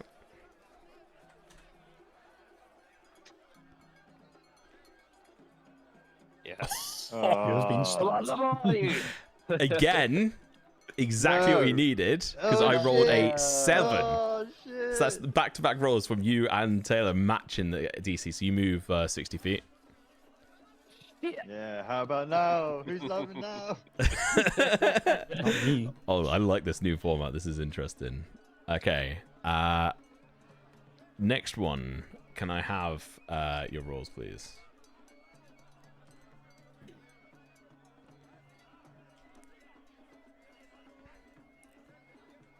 Okay, well, it can't be another DC 20. Cool. DC 22. So this was another strength one, but DC was 9. So you all succeed and move 80 feet, which is getting dangerous. No. Oh, it's gonna be a photo finish. Oh, shit. I'm last gasp in it. Okay. Things are gonna get spicy. So, yeah, you all made that one. I should have never used the 2. I've got enough rolls that I didn't fucking need it. Yeah, it's unfortunate. So we're now on to round 7. We're not that far away from the end of it. What are you putting in? 20. From Oh, this one shit, here. that's 17. So we start with the What have we 20, got left? 17, We've got 19, 19, 14. Oof. Don't be 18. This is an int guy. The bit- give me a and we little got check, come on. 20. It is an int check. Oh, damn it. Damn it all. Why am I -5? So the DC was 19. Oh my To be all god. fuck's sake. So I think you all fail on this one. Yeah, But I got 17. so then what is Perry's modifier on that? -4, so it becomes a 10. A 10. Oh, 30. So that is 6 to 10 below. 40 Essentially, feet. okay. So anyone who gets a 13 or below, no, 14 or below. Oh, Yeah, because it's 6 to 10 you below. have to change it. Just have to change it. Yeah, to sneak it up. So do I still need to roll? What was your total with your negative? 18. 18. Sorry, 17. 17. Okay, we'll start with you. So if you could roll a intelligence check for me, please. Oh, not check, but whatever. Plus your Why did I modifier. roll it? What's your modifier 4. on it? So it's 4 total. -3. Okay. I rolled another natural 19. So you only move 40 feet. Oh. Okay, next up we'll go with Fiddles. So you got 17 negative. What is your modifier? 4. 13 total, right? Negative Yep. 4, right? Has to be a negative 4. In that 40. So you hit 14. Yeah, So 13, you... 13. Oh, 13. Okay, you move 40 feet. Next up is... Phil, if you roll a 14, I got. 14. Oh, sorry. Yeah, you move 40 feet. Oh my god. Theo, my dear. The 10, right? So it's still 40 feet? Yeah, it's 40 feet. Yes. Only just. Only just. So what happens if we all get across this turn? Do we tie? We'll have like a rollies off. Now we fucking go again, mate. We just we go back. We run it back. You know what? Yeah, we'll carry on until someone Yeah, wins. run it back. I'll just have to do the rolls as we go. Okay. Then on to Terrible idea. yeah, no. Onto the Don't do that. potential final round here. I've got no good rolls left. It might be over. Yeah, I'll still got my Yeah, 17. That would defeat the purpose of like strategically using your rolls. And it would Should've reward never using a used the 2 2. on like whatever Should that have never was. used the 2. All I've got is a 12. I've got nothing left. Come on, there's a world. There's a world I win this. There is a world where you win. There is a world. You know what you got What are there? you doing, Theo? Sorry, He's yeah. bluffing. He's 11. got Oh, look at me go! Look at me go! He's flying. He's soaring. Depends what the DC is. Then. DC 2. It's a strength based Oh. one. Oh, look at me go, man! DC 19 15. So Hal, No. you move Oh, up 80 I'm on feet. 14. total. Look at him go! No. Look at him I'm go! on 14. Oh, he crosses the finish line. And next up is going to be Flame. Figgle, what is your... I'm at 10 plus 1, 11. Oh, you still get 40. So you move 40 feet. Oh, Wait, he no. crosses the line. 15. If you could roll a check for me, please. A strength check. Oh, what? He's wrong. Yeah, what the You fuck? rolled to The 20. first number's a 20, so... Yeah, cool. So, well, Right, I can we get VAR? can't set a higher DC on that my roll, so you succeed. So you move the full 60 instead. Okay, Technically, I moved 40, so boom, I'm here. Can we get He VAR? can't 20 and a stop him. 1. He's like, stop! And he's like trying to pull the reins. smash it straight in. I think you should be disqualified for damaging. Fiddle. property. If you could, so yours is also a roll. So if you could do a 14. strength check for me, please. So D20 plus 2. Yes. And let me set the DC this time. Oh, Oh, you fail, so you only move 40 feet. Nice. Oh, that's a shame. Oh. And There's only one person the, who can't make it. hey. can you also make a roll, please? Are we all win it? That is the DC, so you The move 60 tiebreaker. feet. Yes. I feel So like, it's I feel literally- like Perry and Fiddlepot need to roll each Surely other. it's got to be distance, right? So Yeah, you should Figgle roll wins. each Well, I come should- second. You should Oh, roll but it's each not other. about how far shit, past yeah, the finish no, yeah. line you go. If If you but do it- a Well, 100 meter we race, could make it like that, it's fine. Yeah, that makes if you're more doing a sense. 100 meter race based and you on run pace. 110 meters, you've not won. Well, each turn is like a set period of time in it, so it's like Well, everyone this passes is on kind the of same an turn. indicator of how quickly you cross the Yeah, line, I though, agree. isn't It it? should be based No. on pace. No, So no. it's me. It's kind of me versus Fiddle for second, right? Yeah, Yeah. I think you need to roll even. so we'll say we'll just do a flat 1d20. Fuming. Good luck, sir. Actually, wait, hang on. Well, I'll do one more test for both of you. Okay. Plus 1d. I got across the line first, so I'm saying. No, yeah, because you Yeah, went 'cause first. you rolled first, It's because mate. it's because I succeeded at the end. You all stumbled. Fuck off. I crossed the Shut finish line. up. You know, like Not fucking Lightning listening. McQueen with his tongue. Fuck off. Unfortunately, you are all going at the exact same time, and we're just keeping it on that basis because it's impossible to do it another way. All right, can you make a Off 1d20 roll? We'll Do we just know do the it. modifier or no? Or I'll just- tell you the modifier in a moment. Come on. Ooh. Fuck's sake. Yeah. Okay. So Modifier not needed. it doesn't fucking matter what it was, but I mean it was actually a dex roll, but it doesn't matter, and the DC was 14. Yeah. So that's gonna be, unfortunately for you, Perry, is gonna come in second place. So we'll just keep them lined up like this, Third, right? and then you're Third. third. Yes. Yeah. And I have to think about potentially how to do deciders and stuff on that front in regards to pacing. Maybe, you know what? Maybe we'll roll initiative in the future. I thought Take that was initiative. fine. Yes, add Yeah, initiative Nah, to the total pick distance. I'm just molding. stat. You're Total not listening. distance. We're not listening. It's the total same distance amount. is fair. No, I mean the like the how far over the finish line being the. It's You'd an still be indicator of last how then, mate. quickly you cross the Yeah, line. I've just agreed with you. Why are you arguing? I just agreed with you. Said that's a fair. It's a fair way to do it.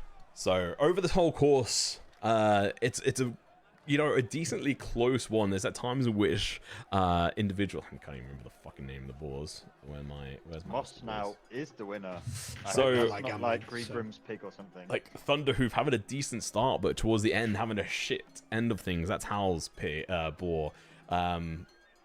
Perry having a decent lead at the very start before losing it off and having to try and play catch up the whole time, not having the best of luck. Catching up towards the end, but not quite close enough as Root Digger was able to make it across the finishing line just before him, coming in second place as Moss Snout was able to dart forward. Although a very incredibly dumb boar, knows how the fuck to run and turn corners around bends rather, and was able to dart across the finishing line and smashing straight headfirst forward into one of the barricades around the edges, causing a huge erupt sort of like applaud and shouts and screams from kids on the other side. There's people throwing like popcorn into your direction, and Moss Snout is busy snuffing them up. and its rider sort of cheering around, shouting. This very tiny gnomish figure dressed up in these weird and wonderful, fanciful colors, and wearing a protective helmet as well, all with like colorful stripes and stuff. And yeah, that is gonna be essentially. I like how invested we are, and 3 of these bit 4s aren't ours. Why do we care? What do you mean? So It's bad. about We're winning. like, yeah, come on, let's beat Perry, go on! And it's like, oh no, Theo, you didn't win the money. Oh. Listen, third's a podium, all right? I'll take it. I mean, podium on your first 2 races, like that's like first place and third place is fucking incredible. And like there is a reaction of people like shouting and screaming for like Perry and Terry and Theo. And you've already gathered up like a couple of people who are like small kids and their like mum and dad who are like now your first initial like fans, as it were. Yes. As they're like, oh, well done, lad. That's fantastic. First time racing Yeah, everything. no My son worries. here, George, is a big fan. I'll sign his face if you want. Scoop The- up some mud in my hand. Just You- write you're gonna have to come up with a Theo bard on his song head now. in mud. Sure, I guess. What was that, Oscar? You're gonna have to come up with a bard song now about Terry's inaugural race win. He's not big enough for that. You have to do more. Oh, okay. But perhaps one day. But yes, you're taken off course, watered, fed. Perry is very well looked after. You're awarded another certificate. Your 2 certificates, essentially. It's claiming the fact that you came in first place for the first race of the day, and then coming in third in the second race of the day as well.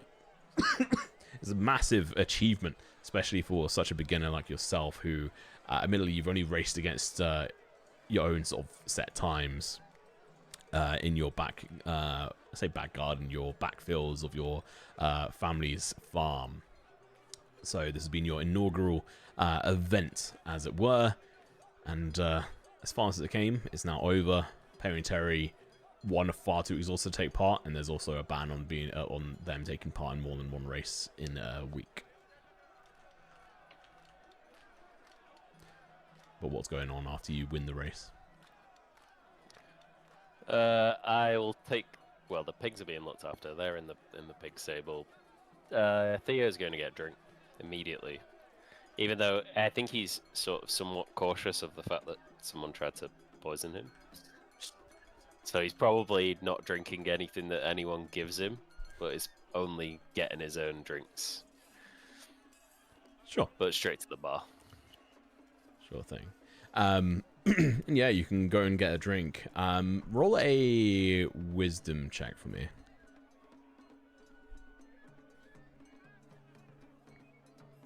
Saving throw or just Just an check. ability check? Okay. Nope. Oh dear. I'm not wise at Oh, all. I don't lucky, know. lucky. No, lucky. you Oh, have a shit, lucky yeah, lucky feat boy. because you're a motherfucking halfling. I forget every time.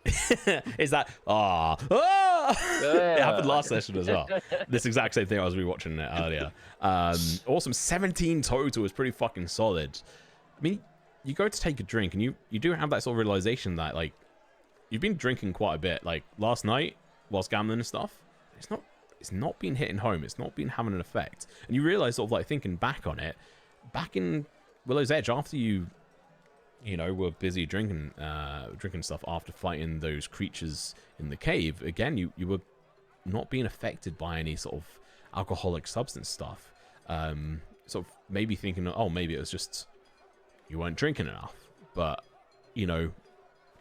maybe having like a clear head after a race, lots of adrenaline running through your mind, being a bit clearer, and the fact that you were,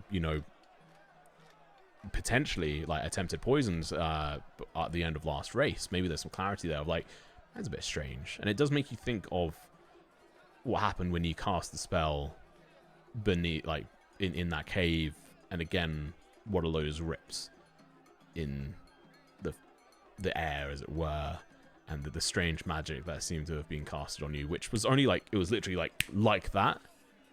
And then it's also the memory of when you were busy fighting the bears, when Fiddle had those wings tear and grow out of his back, those scaly, leathery wings. The fact that you saw a giant red eye peering at you through a tear in the sky, which was torn open by your magic or whatever it may have been. And that there is that moment of like, or you could also just pass it off and ignore it, but I will say that is, you know, potentially there. I think Theo is probably just like, oh, you've been drinking too much. It's not even touching me anymore. I can't feel it at all. Yeah, I think that's a solid way to interpret it. And with having this clear head, you can, when sort of sitting at the bar having this drink, maybe with Fiddle, we'll get to that in a moment, but you can hear whispers in the back of your head from around you. Just general bits of, like, conversation, but they're not conversation. They're more like just snippets of people as if they're talking to themselves about, like, mundane things or whatever else. Nothing that really means too much to you, but there is, like, a little bit of a build-up of it, like, that almost gets to, like, static in the back of your head.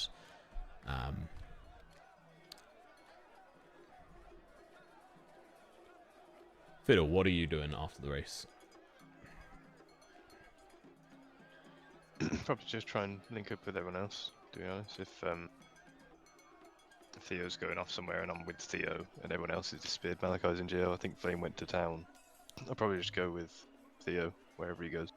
Okay, yeah, so you go to the bar with him, have a couple of drinks, whatever else it may be. And yeah, your brother's not here. Your brother's gone. He wasn't there for the second race. He slunk off, disappeared off, didn't say anything. Gone without a trace, as it were. Cool. Alright, well, tell you what. Let's go over to Mr. Figgle. So Figgle, you dart your way out of the celebrations and such, and you make your head over towards the sand farm, correct? On the way, I'll visit the draft, whatever it's called, dockside draft, or drought, or draught, who knows. Draught. Okay. So you make your way back through town. Let me change up this music. Actually. Does Figgle know if bottled beers exist? And if yes, do cold bottled beers exist? Of your immediate understanding and experience, no. Okay. I will go into the dockside drawer. Mm-hmm. What's the name? Samuel. Samuel Jennings. Mm-hmm. Are they working at the moment? Yep, they are working. Hey Samuel, if you want to take a beer outside, how do you do that? Oh, well, there's a few different ways. Usually people take them in skins, or some people take them in one of their fancy tankards, which is sealed up above.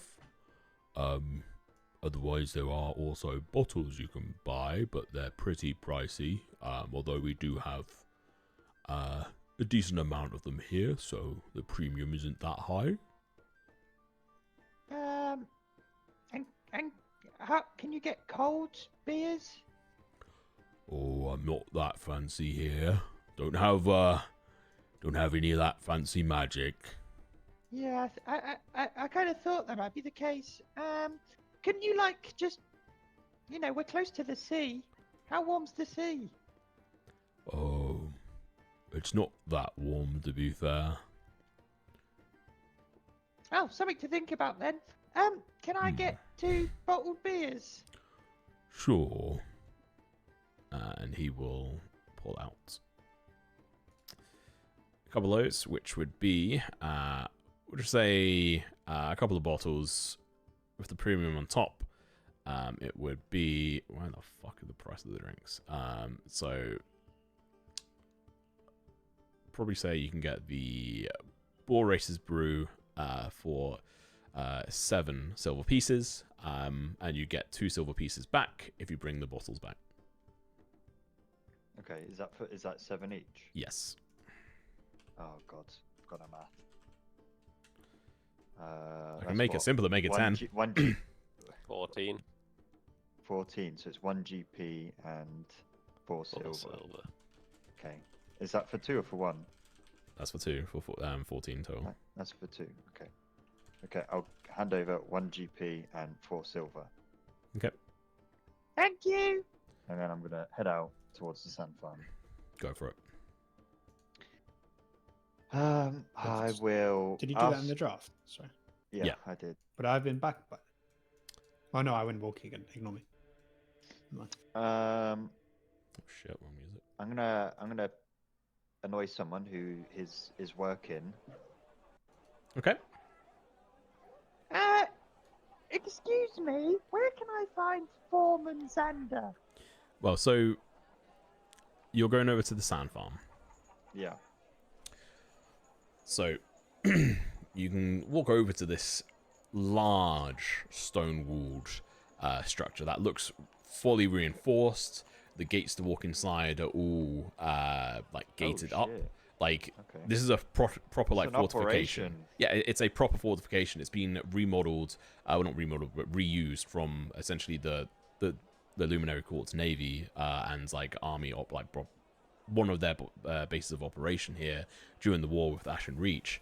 And so you can walk up to it and like the gate is open, like, but you can see like there is like a big fucking set of protection. You can see like there's a big walkway, like border walkway, that looks like it potentially could have been lifted up in the past as part of like a defense mechanism, but that's kind of been smoothed out so that they don't have to consider to keep on lifting it up and down. They feel that the gates, and it's a double gated entry, so they can like trap people in the middle if needed, with shooty holes and oil holes from the sides. Not oil, but yeah. And there are guards who walk around. They are seemingly dressed in fairly light sandy color, with dark stripes down it. I'll ask a guard then instead. Sure, you can walk up to one of the guards, sort of patrolling around. I'll say the same thing. Where can I find Foreman Xander? Ooh, I think inside he's should be on shift. Saw him come in earlier. Which building is that?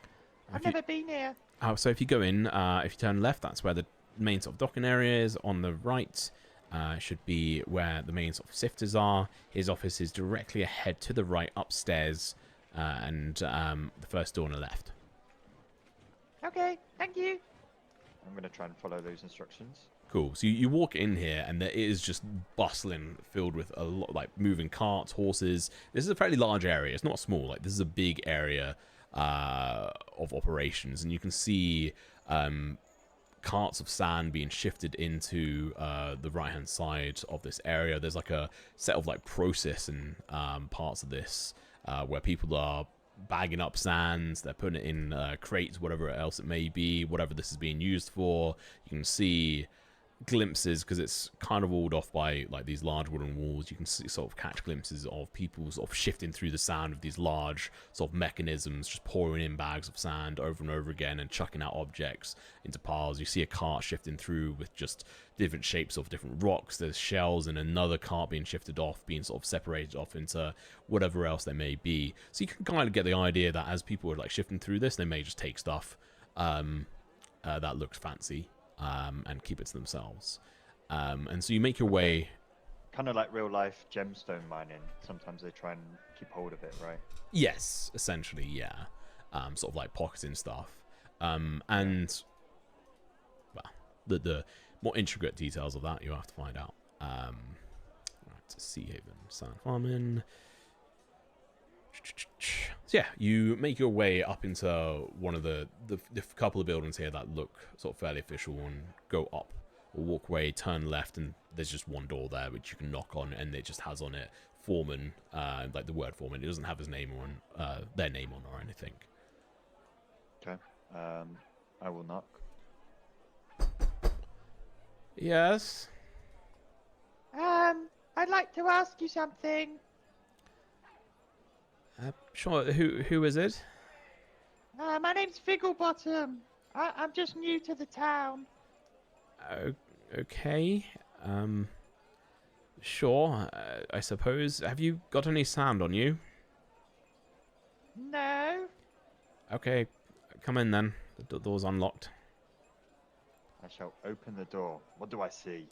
It's a fairly clean, small room, like office, with a large desk on one side, too big for the room, and there's a bookcase on one as well. You kind of have to move in around here, but for you and your sides, it's fairly good. But this individual who's sitting behind the desk, it's a fairly human, looks rather uptight, wearing these this green sort of outfit, as it were, this green suit.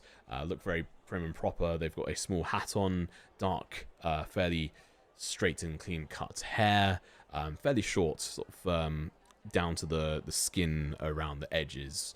And they look up, and they look human in nature, but they have got slightly golden eyes. And they look up to you. It's like, hello, Figglebottom. How can I help? Oh, please, brush your feet outside the door. Don't bring any of that dastardly sand in. I presume my feet aren't very sandy, right? They specifically have asked you. Oh, right. Oh, I see. Yeah, I'll do that. Thank you. I appreciate that. How can I help? Are you here looking for a job? I'm probably not strong enough for this job. I spoke to one of the sifters. It's probably not for me. Oh, okay. Well, I mean, there's obviously multiple different admin level jobs. Like myself, I don't go near the sand. How does that work? Is there an assistant foreman? Yes. We don't. I mean, there have been in the past. We don't have one now. Perhaps that could be what you do. Why don't we have one? That could be good. Make your job easier. I suppose it would. I mean, if you're not here for a job, what is it? I was curious about some of the things you find and things you've sold. Oh, I see. What are those? I see. I don't have. What does that mean? People searching for treasure and looking to purchase off. That's nothing against it. I make a fair few penny, a few gold pieces and silver pieces and copper pieces here or there. I know the crew seem to make a decent living out of it, and it's allowed. I mean, I don't have anything specific on sale at the moment that I've found or come across. What was your most recent sale? Oh, most recent one. Well, information always costs. Why should I tell you? That's fair enough. Look at this. You've been working in this hot room all day. And I'm gonna show him a nice bottle of beer. Interesting. I do like beer. It's a shame. What beer is it? Or ale? It's that beer racing one. Beer Racers Brew, something like that. Ball racing, sorry. Can you roll a persuasion check for me?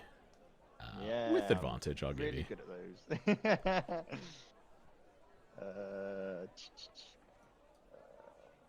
1 second. Persuasion advantage. Nice. -1. They take the drink off you and pull the cork out of it. I'll do the same to the one I have. And they take a glass tankard from a cabinet behind them, and it's this green, like, coloured glass tankard, and they put it down, and like you definitely would never have seen anything like this. Yeah, Like, I'm trying to keep it like I'm inside. I'm like gawping, but I'm not gonna let it show. Yeah. And as she pours in the beer, expertly so, with no crazy head on it, and gives it a sniff, like, I do love some of the ale that they produce here, and goes to take a sip. Well, what was your name again? Was it Figgle? Yeah, that's right. Figglebottom. Figglebottom. Figgle's fine. Nice to meet you. I'm obviously Xander. Some people call me Zan. Doesn't really stick though. Tends to be either Foreman or Xander. Never any real friendliness. I mean, I have recently sold something of interest. Sold it to Grigrim, actually, themselves. They happen to be coming in, checking out our progress, and, well, I don't really know why they were here, but they were wandering around, and seemingly I happened to have a wondrous piece of that I had come across. I don't think I've really seen anything like it before. It was quite fantastic. And they purchased it on the spot. So quite a bit of gold, to be fair. Not to brag. I'm happy for you. Is it unusual that Grigrim comes here? Yes, I mean, he comes around every so often. Usually doesn't tend to be here at the right time to purchase much. I know most of the crew tend to sell their stuff and things at Eli's, who always has a fairly deep interest in everything, actually. Of course he does. But otherwise, yeah, no, Grigrim just happened to be at the right place, right time, and imagine him being able to purchase that probably got that poor Shadow Paws back up. Well, probably. I don't know. So what was it, this item? Why was it so special that Grigrim bought it straight away? You saying you don't know? Could you roll a deception check here? But the DC is going to be fairly low. Yeah, I am new to the town, so it's kind of like an easy lie to make, you know. Cool. There's like a moment of looking at you up and down, and then sort of like a shrug. And what were you then saying, sorry? I said, what was so special about it that Grigrim bought it straight away? Oh, it's the most interesting item. It was a glass. I mean, this beer is mightily nice, but I'm already halfway through it. Do you have anything else to whet my taste, as it were?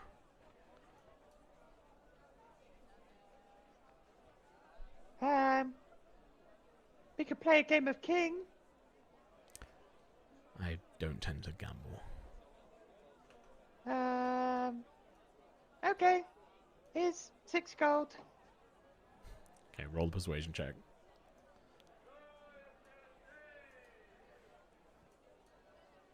Ooh. I will use my GM inspiration point to reroll that for you.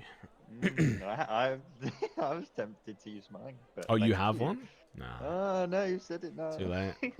Use mine. Okay. That's right, this will be terrible as well. Oh, I used my point of inspiration to roll a persuasion. Are you fucking kidding me? This always happens. They look at you like, oh, thank you. And they pocket the gold.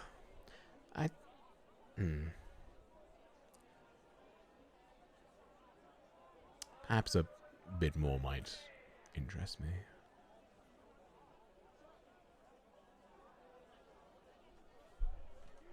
It's quite the piece.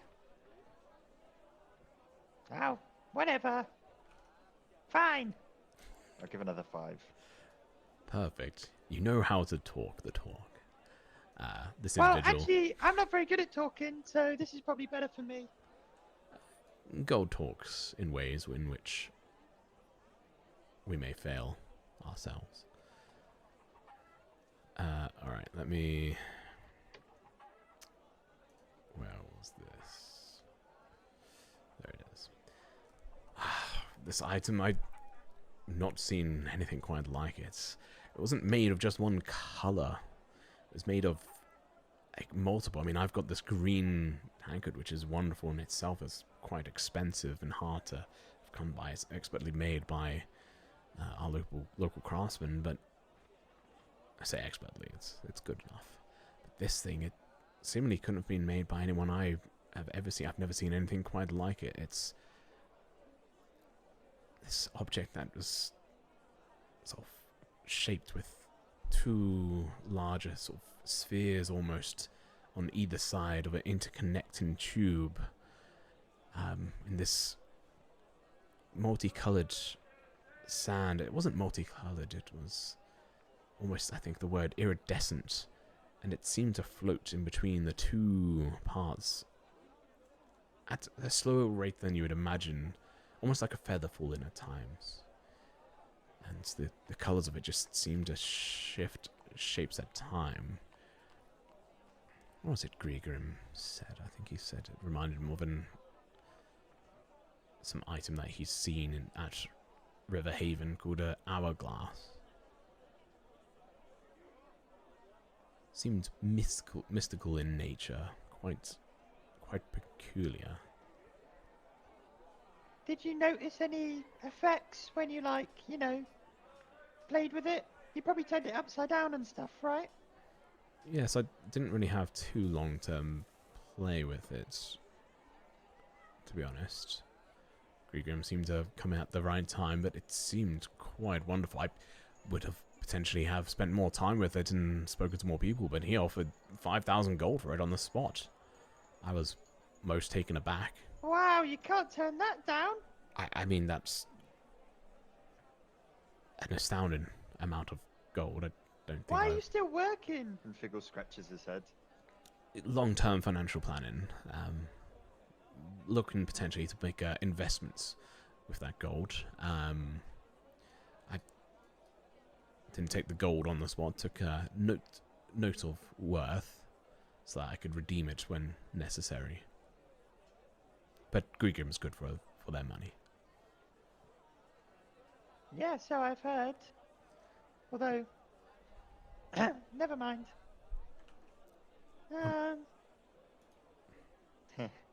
So, how does this place work? How many foremen are there? Are you the only one? We have 3 foremen. Well, actually, no, sorry. 4 foremen. And we rotate shifts on certain parts. I tend to do mostly just admin based work in organizations on making sure pay goes out. And that's why quite often I'm able to speak to the individuals when they find stuff, and I just happen to also be at the right place, right time, and spotted this in one of the shipments and plucked it out. Well, I guess that's the excitement of this job, right? You could work 1,000 hours and never find anything, or you could work 1 hour and get the best thing ever.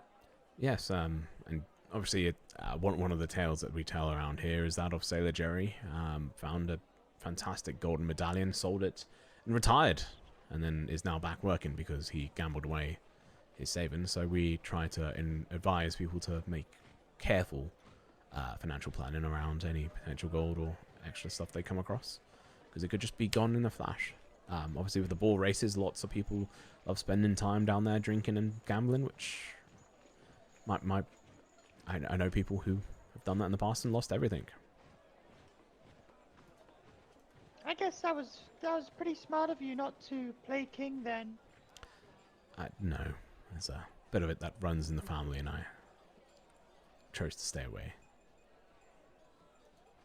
Okay, well, thank you very much, Xander. I gave you a bit of coin. I was wondering if you know of any shifter that has anything interesting. I'd like to see if there's anything interesting too. Roll a persuasion check. God damn it. Yeah, I mean, this is just Why straight don't I up- do this on Thalius? Why do I... Don't know. I never use charisma on Thalius. Oh, Aw. for God's sake. I don't know about that. Perhaps if you buddy up with a few of them yourself, you might get a chance. You said you bumped into one. Perhaps there's a way to buddy up with them, whoever it may have been, get on their good graces. But obviously, I mean, I think Regrim would probably be showing off his item his manner during one of his parties. I've actually been invited, but you have to be a person of note to be invited. I'm sorry. I don't really know who you are to be invited, but his parties are quite fun. I've only been to a handful over the last few, decade or so. But because I sold this item, I'm invited, and apparently it's going to be on show, and everyone's going to get a good look in on it, which I'm super excited about. When is the next party? Are you working? They pull out an envelope from one of their desk drawers. There's like a little bit of a squeak as he does so, as like the wood rubs against the wood, and pulls out this letter which just looks pristine, and he opens it up. She opens it up, sorry. He's like, oh, it's on purposely open it up, showing like the seal essentially of the luminary court on it, like, well, let me check my invite here. It should be, it's on the 16th, so in a couple of days time at the week's end. And should be a nice way to end the time off. Well, I mean, I think you'll have a great time. Thank you for all the help. I hope you enjoyed your beer. I'm going to speak to some of the shifters and see if there's anything interesting. Sure thing. Make sure to take the bottle back. I don't want you to lose out on your silver pieces. I know you can get money back for giving it back. Oh, okay. Thank you. Bye. Recycling is important. Figure scurries out of the room. Cool. You disappear off, and that is where we'll end and go to break, because we are 4 minutes before 8 o'clock. And I'm sure everyone could do with a pee break and go grab something to eat. So we are going to disappear off for 20 minutes for a break. And so we will be back in 20 minutes. Make sure to go grab your drinks and anything else. And we'll see you then. Bye.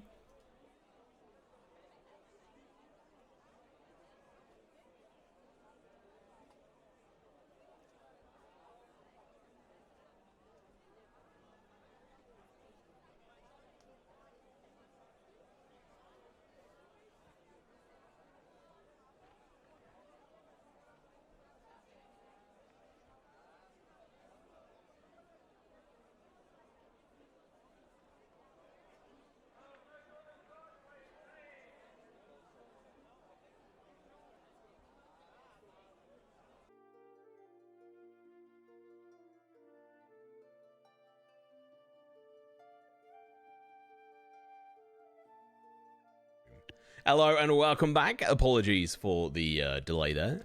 Having some tech issues and needing to make sure we all have our cups of tea. Being British and all, we need to make sure we have that. Although mine is not, English tea. It's ginger and lemon or something because I prefer that. It's much better. Anyway, let's switch up the music back over to the folksy music of the area, as it were. Make sure this is on loop so we don't go to some fucking random shit. Go. Alrighty. So, when we left off before the break, we had the old Figglebottom talking to and gathering up some information from Xander Willis, one of the foremen at the Sand Farm, and he managed to get some more information about the object in question and also where it potentially is currently, and also how to maybe get in on some of these goodies, which essentially was buddy up with people. Good luck. And then you decided to walk out, and what were you going to do next? We'll stick with you for now. Let me open my character sheet in general quickly. Unrelated. Unrelated. I'm going to see if I see Elaine. I'm going to wait for a bit. Just walk around this Who's little... Elaine? Eliane? Is that how Leanne. it said? Leanne. Or could you put the name in chat? Maybe it's someone else I'm forgetting about. I've probably spelled it wrong. It's the woman in the tavern. Oh yeah, who I that's said I was Leanne. 13. Leanne. Okay, I've got an E. Let me remove that. Yeah, so I'm going to wait around and see if I see Leanne. Sure. Make a perception check for me.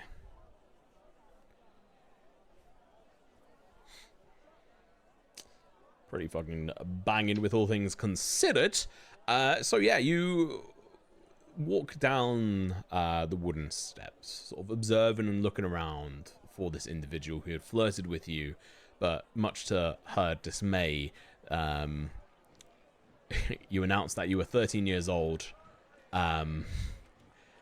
sitting in a pub drinking, which was all very confusing for this individual. I don't know if I was. Actually, no, you weren't at that drinking. It was in time. the morning, but you still bought her some extra sausages and stuff. It was a very weird encounter for this individual, but I think you rolled like pretty damn high on your.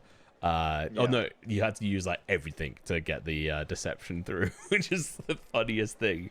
As this individual is hitting on you, the 6-foot muscular woman called Leanne with a very very gruff voice, and her hulking figure, you do spot it, but it's on the other side of one of the gates to where like one of the working areas of the sifters are. It seems like that is a gated area, but you do spot her whilst you're at this height, because you've essentially gone up like an outside walkway towards Xander's office and off towards the direction you came, but off in towards the corner where you've sort of been pointed at before. Like over the walls, you can see there's multiple people working, and you can see the distinctive figure of Leanne grunting and chucking around some of these large bags of sand with ease. Okay. I'd also like to listen out for if anyone's like, I found, like, you know, they've shouted, I found something, or like, you know, or like, selling, or like, you know, I'm gonna try and listen out for that sort of stuff as well. Okay. Can I have everyone else roll a 1d100, please? Where's Taylor? Taylor? He's I almost fell next to it. over. Hang on. Sorry, I'm just sorting Another out. 5. What the What? fuck? I swear we had a 5. 1D earlier. and That is insane. This was a Call of Cthulhu or another 100 D100 system. Those would be great rolls. This is Tom. A low number in a 1d100 doesn't mean it's bad. In this one specifically, you needed high. You needed 95 plus. You hate to see Well, we're still waiting for Hal to roll. Yeah, you got how. that. Oh, sorry.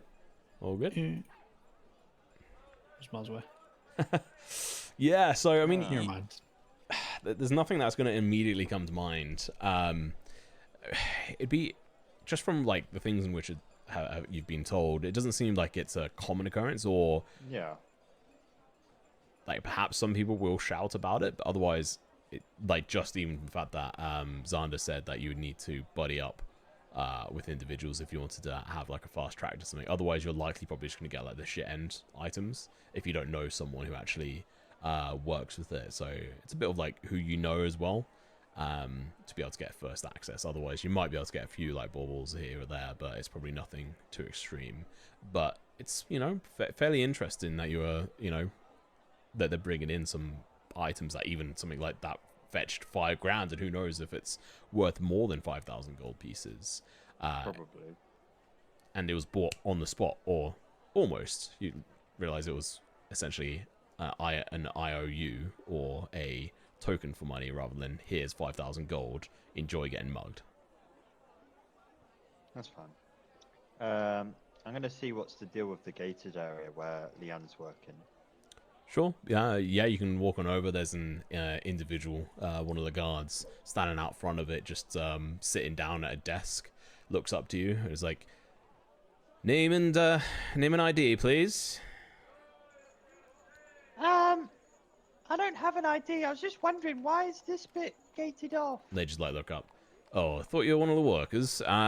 This is a gated off area. If you work here, that's where you go in. You check in here, and then we obviously count the hours you work, and we pay you for that.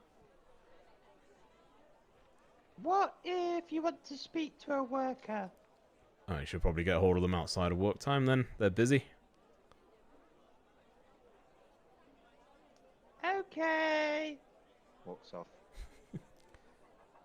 They just go back to just like eating an apple or something. You just... All right. I'll walk out of this place. Sure. Let's zoom out to someone else. Okay. We'll zoom on over to Hal. So Hal, you're wandering the city. Oh, town, not city. fairly large town. How calls it a city? I mean, as far as you guys are concerned, it's a fucking city. It's huge as shit. Yeah. I mean, it is a pretty big town, to be fair. With all things considered, a fairly established one. At that, you've been over, seen the temple of Aquilon there. You've wandered potentially around the trading area briefly, explored sort of different parts of it. Is there anything you'd be looking out for in particular, or wanting to go to? What kind of stalls with the trading area? So there's like bits and pieces there from like small like herbs and spice area, like for cooking and trading, well, cooking specifically rather. And there's like some small like clothes shops and stuff as well. There's the Nimble Needle, which is a little bit more established. There's Eli Stuff and Things that you would have heard your friends have gone to. The Hammer's Breeze, which is the blacksmith, and there's the Daily I think I went in there, Roots. didn't I don't know if you went there. I think you just asked me. Yeah. I asked you how much to play on, because that was my long time goal. Yeah. I want to stroll to the north. I presume the map is oriented. Yes, correct. Yeah. So because we haven't really been north. Yes, it is.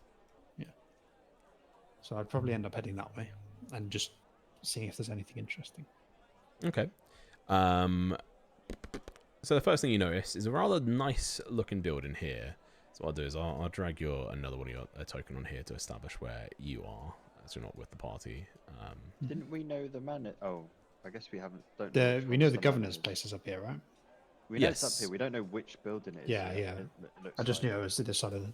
Yeah, so you see a rather lovely looking large complex, a manor as it were, which has like a small like defensive moat in front of it, which looks more like decorative than anything else. But it's a fairly large building, and it has got a walkway which people can cross into, and there seems to be like a entryway, like multiple different entryways as you sort of walk around it. One seems to be more for like the home side of this area, and then there seems to be, well, it's signposted. There's one which is like the governor's office, and then there's one which is like the governor's home. So this seems to be like a one and all, like part of it's for the official business, and one is their home, as it were. And it is a large building, very large, and it's made out of this white stone with a rather nice looking shale roof as well, sort of turquoise in nature, and yeah, it just seems like a very well established building there. But I can now add on, for your knowledge, that the governor's home and office are up there, so I'll just chuck them into your known places. Oh, I forgot to add the ball race on there as well. Base race course. There we go. That is on there as well. The ball race course is now on the bottom left. And so are the governor's office and governor's home. Do you mind if I ask what time of day it is when I leave the sand farm? By this time, it'd be about 3 p.m. Okay. Close. Actually, no, because you were about closer to 4 p.m. You'd imagine, like roughly. Actually, no, you would know because the cries shout it on the hour. So. To ensure what's been, when we spoke to the people in the temple, they said that the governor probably wouldn't be very helpful, right? They said that they would have a different way of potentially dealing with it. I'm trying to remember what exactly you asked here. I think actually I might have written it down. No, yeah. So I mean, if you have a quick look, but it was essentially the idea that the temple has a certain way of dealing with things, especially with like, you know, banned deities and such. Like they have like a certain way of dealing with things and bits like this.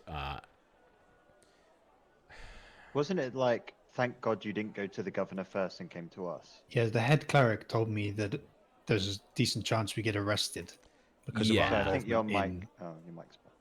Yeah. Oh, sorry, was I cutting out? No, Tom. I think Tom. All right. I hadn't said was quiet anything. for a bit. Yeah, they said there's a good chance we'd get arrested because of our involvement in making the dome. Yeah. Yeah, you would have been given like the idea from the context conversation that if you just gone straight to the governor, someone who politically has something to prove, and you're coming here with something that's potentially like fucking damning of yourselves, but also the situation, their thought might have been like, how does that get me up in a ladder? And I would say you probably wouldn't have understood that directly from yourself in that moment because you haven't been in and around like the political movement stuff. But with having gone to Vene, the like head cleric and such, they were able to be like, hey, look, yeah, this was probably the best option for you. But who knows? Like, that's their opinion of this, and how they portrayed it to you. Whether or not that's true or not, perhaps going straight to Grey Grim could have been the best option. I'm gonna go in. Sure. So you can make your way to the. Let me just switch these around actually. So this would be actually over here. So the governor's office is like open, and it's like you can tell there's like a slight difference in like how you access it. The private area is seemingly cut off. You have to go through like a guarded and like gated area, but the office you can walk up and go knock on a door and try and go inside if you so wish. This might be a really terrible idea, but I'm gonna go in. I'll knock. Right. Knock on the door.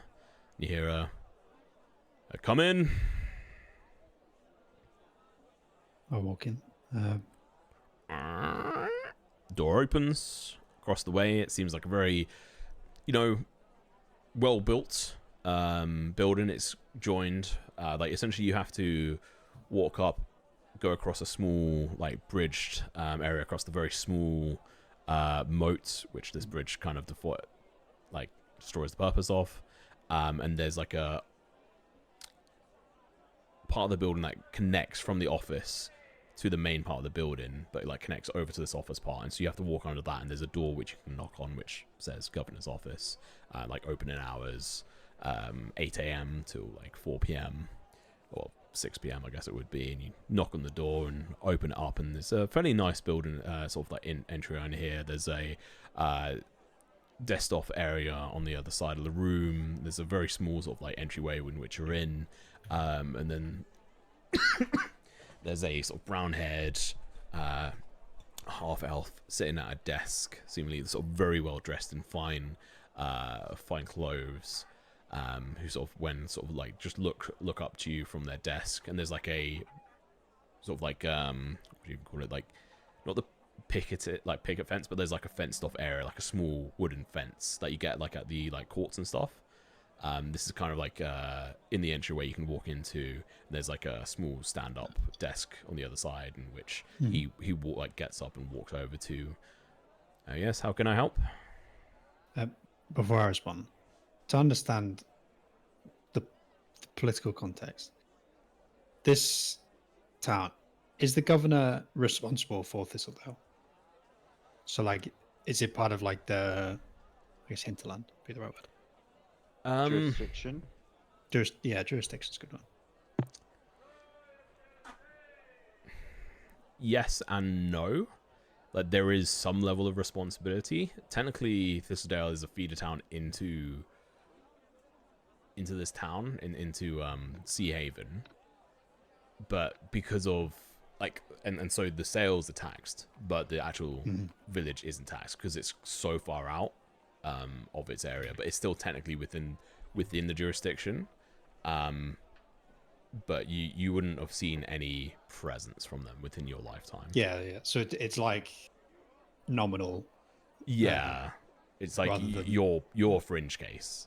If you take a closer town, which I think is Shorecrest, which is not that far away, off towards the west along the coast, that would be within their jurisdiction, and they would have presence there, and there would be guards and stuff. But Thistledale was like middle of bumfucking nowhere. Many years ago, before your time, it would have been there would have been far more presence. But within obviously the last few hundred years, there's not been a need to have that presence. Okay, so I'll walk up to the person at the desk and I'll say, sorry, good afternoon. I'm not from here. This is the governor's office? Yes. And if I needed to speak to the governor about a matter of importance, how would I go about doing that? Oh, you can book an appointment. I mean, if it's a matter of urgency, I guess it depends on how urgent it is, but it would likely be next week. It's not really anything usually that urgent. I see. Well, you see, when I say I'm not from around here, I'm from all the way out in Thistledale, which Oh. obviously is a pretty respectable different distance. Some of my friends and I have come here to seek the advice of the governor about an issue that is affecting our town, our village. How to word this? We're not sure if we need the help of the governor, but we wanted to suggest or discuss the matter at hand and see what he thinks might be. Sorry, is the governor? Do I know the governor's a guy? I think I did. Do I know who the governor is? I don't know if he would have, if Venny would have mentioned it or not, if she said who it was. We'll go with the they. I think, yeah, How about there was no gender to what they said. No, yeah, I was wondering if I actually knew who the governor was in general. We'll say that you That's were told sparked their name was Griegrim, just to keep it simple. Yeah, I wanted to get their advice on just how we might deal with it, really, because it's not something we've got the power on our own to respond to. Sounds quite peculiar. I mean, Griegrim is certainly around for advice. They are obviously from the noble blood, so perhaps they have lots of smarts about them. They've been successful in their governorship for many years without any real disturbance. So I'm sure they can help, but I mean, realistically, and the time is, and they like look out the window. I mean, it's quite close to end of business, and I don't think you'd really be able to get to see them today. So it'd be more of a next week thing. Not even 15 minutes. I mean, it's not a long topic, and it's the how to describe this? It's something that gets worse the longer you leave it. I've had one of those. I've had a few of them. But it's not when I say it gets worse, we're talking not just affecting the village anymore, but affecting the wider lands, the towns closer to Sea Haven. So I mean, I think it's something. What exactly is the issue? I mean, if it's this important, I mean, to be fair, you were saying it's not something you weren't sure if you needed to get the advice from Griegrim or not. So there's a lot of uncertainty here, so I'm getting mixed messages. I understand. What was your name, sir, by the way? I didn't check. Halden Proctor. Ah, nice to meet you. My name's Parker. Privilege.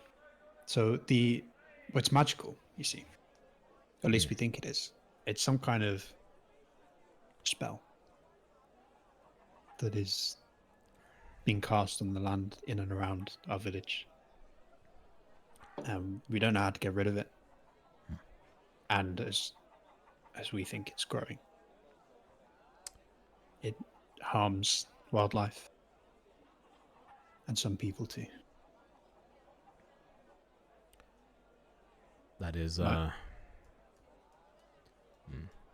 you roll a persuasion check for me, please? Could do these. It's one of my things. No, it's not. No, that's alright, actually. This individual looks at you, and they're just sort of looking you up and down.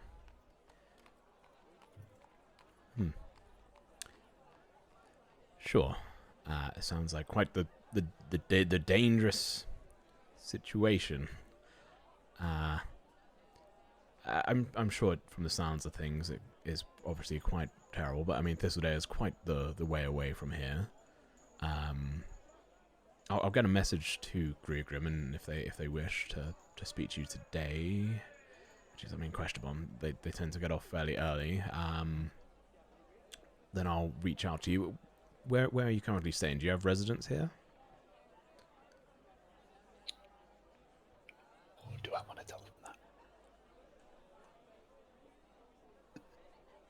How long do you think it would take for this message? Oh, I don't know. I've got to finish writing this, and I'll pop on over and see them myself. But I'm If I'm I not were entirely to, certain. if I were to wait here, is that okay? I mean, you He's- certainly could. Could take quite a while. Could It's take, just that say, because- an hour or so. We haven't been here very long, so we've got no permanent residence as of yet. Oh, fair enough.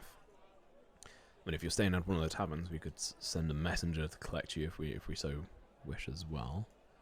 And you said we. How many are you? 5. I'm trying to remember how many of us were. Yeah, there's 5 of us. But just farmhands, traders. They're not. We just thought. Well, obviously it's quite a distance to travel here, so we came as a group. I can tell. Safety in numbers. What's your passive insight?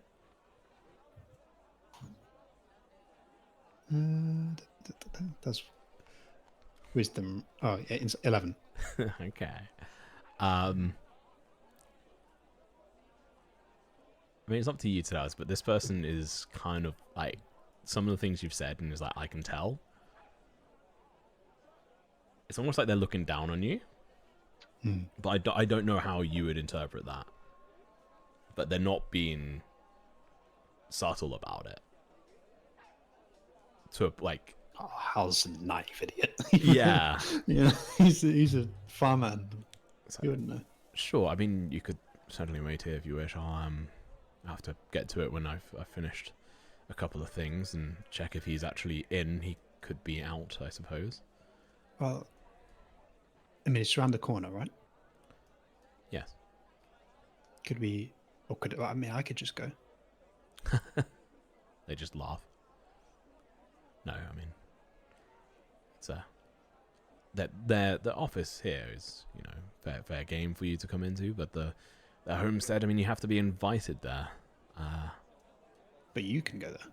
Oh yes, I can. Should we head over then? I'll I mean, you get said he to it gets when off- I've finished my job. You said they get off early, right? They may do on Fridays. They prepare for their weekend. So, in the interest of well, I mean, I know the governor is a just man, as you said. He's ruled this land. Well, I admittedly I don't know how long, but I'm sure this is a matter that threatens the citizens under his protection. I'm sure he'd want to know. Why don't we go over now, and then I'll be out of your hair.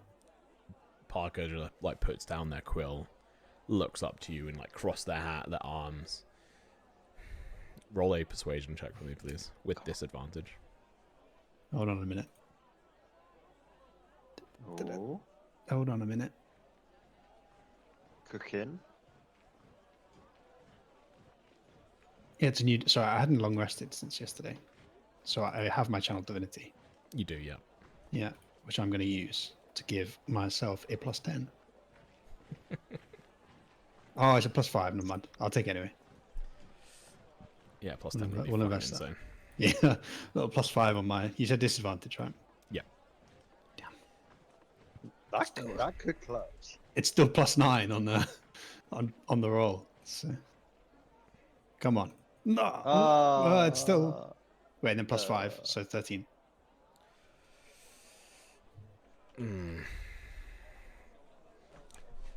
This individual This individual rolls the dice. looks at you, they're taking everything in. You're not the cleanest. You haven't got the finest of clothes. Definitely not. And your armor is, although well looked after, is outdated and somewhat subpar to what potentially this individual has seen or cares about. So the only thing that would be vaguely fancy is the hand symbol that's on the necklace hanging out, which is very well polished. Yeah.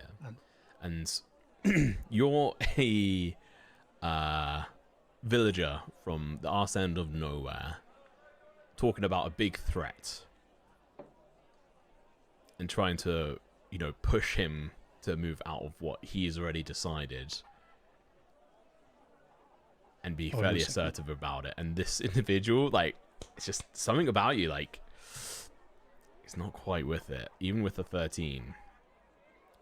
Right. Parker's just gonna be like, Considering I have established, I'm going to try and sell it to you one more time. I've established that how, like, when Hal heals himself, it leaves scars, right?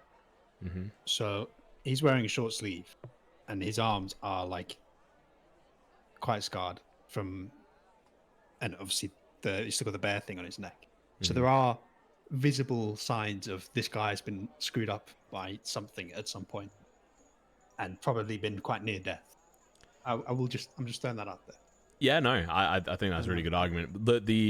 The other side of it, like, for him is like, this guy's a dick, and he looks down on you. Oh no, I figured. He- I'm trying. Yeah, no, I think it's a complete, and I Trying to I say am it. so in your ballpark on this win, but with who this is, it just you've kind of like tried to push them down the way, and maybe like a different like avenue of like trying to persuade and bust them up might have worked, but just like the way in which you were doing, like, it's just rubbed him the wrong way. So Parker is just sort of like open, like moves his hand to either side of him, like on his hips. He's like, look, I know you're used to being able to go straight to the source in your little village, but you're going to have to wait. We have quite a few important matters at hand, and I can't be giving out all the details as to what he is up and as to why I can't go and speak to him right now, but it's a bit beyond you. I'll still look to pass on your message, but I think it would be best if you leave for the day, and we'll come and find you. If you could let us know where you're staying. No, you said an hour, right? I'll just sit over here, and I'll just go and sit on a chair. Yeah, if you could actually just, you know, leave the office. I'll come and pop my head out if I see you. When I'm done. I need some peace and quiet in here. I mean, I don't make sound. I'm quite a breather. They'd like show the hand to the door, please. Good day to you. I will walk outside. And right, the governor's home. Is this? How do I describe this? I can't go. No, I'm not going to go in it. I'm not going to go in it. Yep. I'm a good man. I wouldn't have broken. But is there anywhere feasibly that the governor would go that someone outside the home might see him and be able to like shout him over? Yeah, so this, essentially, if you think about this bit here, this is like the overpass to the office, which is in this building. There's like a small moat that goes all the way around the outside, and then you go under this. So that's the only way into in. it. Yeah. That's the office. There's another main entrance to the main building, but this part here is like gated off. Like, it's not like a full gate that open. There is like a small gate within it, but there's otherwise like large gate that goes up to the top, like to the roof, like of the floor of the build, like the overpass. And you can see on the other side that there is like a fairly large courtyard that, you know, who knows, maybe he would go walk, like he might be in at some point. Otherwise, you'd have to try. Otherwise, you'd have to try. Is this a courtyard I'm allowed to go into? No, it's like locked off, and there's guards. So I'm saying I have to stand on the other side of the gate and heckle him. Yes, essentially, if you see him. Okay. I'll stand there. Okay. Roll a. But like, I won't go anywhere I'm not allowed to go. Yeah, Roll a roll a wasted perception check. check for me. Roll a. Are you an You idiot? wait check. 6 hours. Roll So a I've got nothing better constitution to do. check. Right, there's my perception. You need to I've- pee. I'm blind. Okay. So yeah, you are gonna be just sitting here for who knows how Nothing better long. to do. And we'll move back. I mean, I'll leave as like when the sun goes down. Okay. That'll be the departure point. All right. So you're over there, back over towards the course. Fiddle and Theo, after the races are done, what are you doing? Theo's buying the most expensive bottle of drink they have at this bar. It's And I'm all drinking just it. cheap stuff. They only have Well, fairly then cheap stuff. Theo's saying, Fiddle, shall we go to the Southern Star? I've heard that it's a bit bougier in there. Maybe Is they it? can accommodate our fine taste now that I'm a race winner. Yeah, go on then. Are you paying? Yeah, right. Yeah, go on then. Wow, my brother's really financially stable, huh? It's not like he has 50 gold from my fucking item I sold He just won either. 100 gold from racing, so he's richer than that. All right. Should I'm probably not go there. and I'm not make there. sure Malachi's okay later on, but let's go get a drink first. Fuck him. He's probably fine. Fuck him, he's alright. He started it anyway. Okay, so you make your way on over to the Southern Star. Outside and around this building, like the area just looks a lot nicer. It seems like it's like the upper class area, as it were. There's a lot more people dressed in finer sort of silks and clothes. There's nicer looking buildings. There's a lot more glass being used in the windows. There's even one of the buildings, which you then realize is the Southern Star, that has a really nice colored piece. Nothing on the Temple of Helia, but it has got like a star symbol on it. And as you go in, it's got a far sort of finer decor compared to the Dockside Draught. And everyone sort of turns and looks at you as you walk in with your two boars.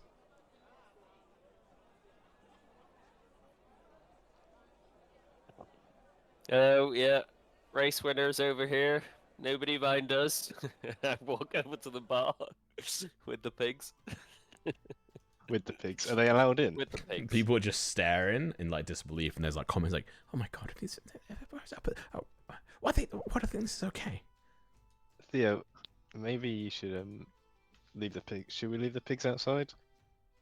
People are giving them dodgy looks. Is Otto with you? Yeah, there's also Otto. Counterpoint? Presumably. Yeah, people. well, There he's- comments yeah. about that as well. All right, well, let's see. Okay, Fate. Look, Otto can guard them, you know. Somewhere the animals can go. Yeah. I'll ask the Excuse me, barkeep. Is there somewhere we can put our animals? There's a fairly large individual, really quite tall, like 6'2", who is fairly like tall. They're just handing out some coinage to an individual. They look at you, look down, and just like, huh, well, I never. Sorry, can you please leave with those boars? Yeah, that's what I just asked. Is there somewhere we can put the animals? Sure, I think they've got something over at the Dockside Draught. You know what? I see how it is. Our money's not good enough for you. Don't you know who I am? I'm Theo Hogsvale. I'm a fucking race winner. So I walk out, slam the door behind me. Never heard. How I does don't Fiddle care. I'm leave? not waiting for his response. I walk out, slam the door before he has time to answer. That went beautifully. Fiddle, you staying? That went great. Well, you can't. What, You're am I allowed to top, stay? No, they're just Okay, now staring at well- you. What's the dog doing? The dog's just not doing anything. Well, the Okay, dog- roll an animal handler check if you want. Not if you want. You have to now. Please do not lose hold of this dog. I hope the dog savages them. It's pretty fucking good. Yeah, I'll tell you what. Let's do a opposing insight check from Otto. If you could roll an insight check from Otto. We'll put Otto. Insight. Oh, -4, 9. Cool. You're able to distract him enough to sort of like lead him back out and keep him under control, using food as your main source of distraction at this point, seemingly subduing the wolf pup, who is starting to find you to be, well, their center point of security, especially in this strange and alien, busy place full of two-legged wolves, much to Otto's confusion. Confusement. Yeah. I don't know. I think it can be either. Yeah. All right. So do you walk out and follow? Yeah, I guess I'd have a much quieter exit than Theo's. Sorry. Just everyone was staring at you this whole time. Like, all conversation stopped. And so you step back out onto the streets. Listen, I've heard that there's some bigwig in town that throws these big parties for all the movers and shakers around, and I reckon now that I'm a race winner, I might get an invite to one of these parties. I reckon that could be true, but shall we find a stable or something for the animals? Yeah, no, first? definitely, yeah. Well, I want to see the looks on all their faces when I get invited to the big fancy party. Well, is there I a like little how clothes there's shop like a- anywhere? I like how there's a race like every weekend, and being Yeah. a race winner suddenly gets you an invite to the governor's special parties. Like, Theo's come got on. an ego. Do you know what I am? Yeah, fuck. Suddenly got an ego. So, sorry, do you go to the dockside draw? Yeah. Cool. Just where we can put the animals, not to go back there. You know that Alright, they've yeah, got well- somewhere you can keep them. Yeah, just leave them there. But to be fair, though, we could just play some games at the dockside draw. I bet they're not gambling in that Southern Star. They've probably got the high stakes gambling in the Southern Star. Yeah, you're probably right. They've actually got the people with the money. Yeah, we need to get in there. Where's the clothing shop at? That would be Nimble Needle. Is it still open? At this It's point, still like yeah. not even 4 p.m. for you. Yeah, no, Yeah. it's still like 3 o'clock. Alright. Half 3 for you. We drop the animals off. We'll go into the clothing store. Go to the Makeover candy shop. Cool. Drop off the animals. Is that auto included? Yeah. Okay. I'll allow it. I just had a vision of. Shall we see hey, if we the- can hire someone to like look after them? Just need Because to I pay can't for a see. room, I can don't see we? something going awfully. Yeah, but what are they gonna do? Just we come back. Oh, the animals. are gone. Wild wolf with 2 balls in the room. What's the worst? We're not that going to could keep them possibly happen? together, we'll keep them separate. I mean, the wolf would be dead. Yeah, it's tiny at the moment. Not until it grows up. I think it's gonna The get boar's old. not going to kill the wolf, they're good. Roll a deception check. No. Anyway. Anyway, so you make your way on over towards the Nimble Needle. We'll change. I like this music. Actually, we'll leave it on. So you make your way on over to the Nimble Needle.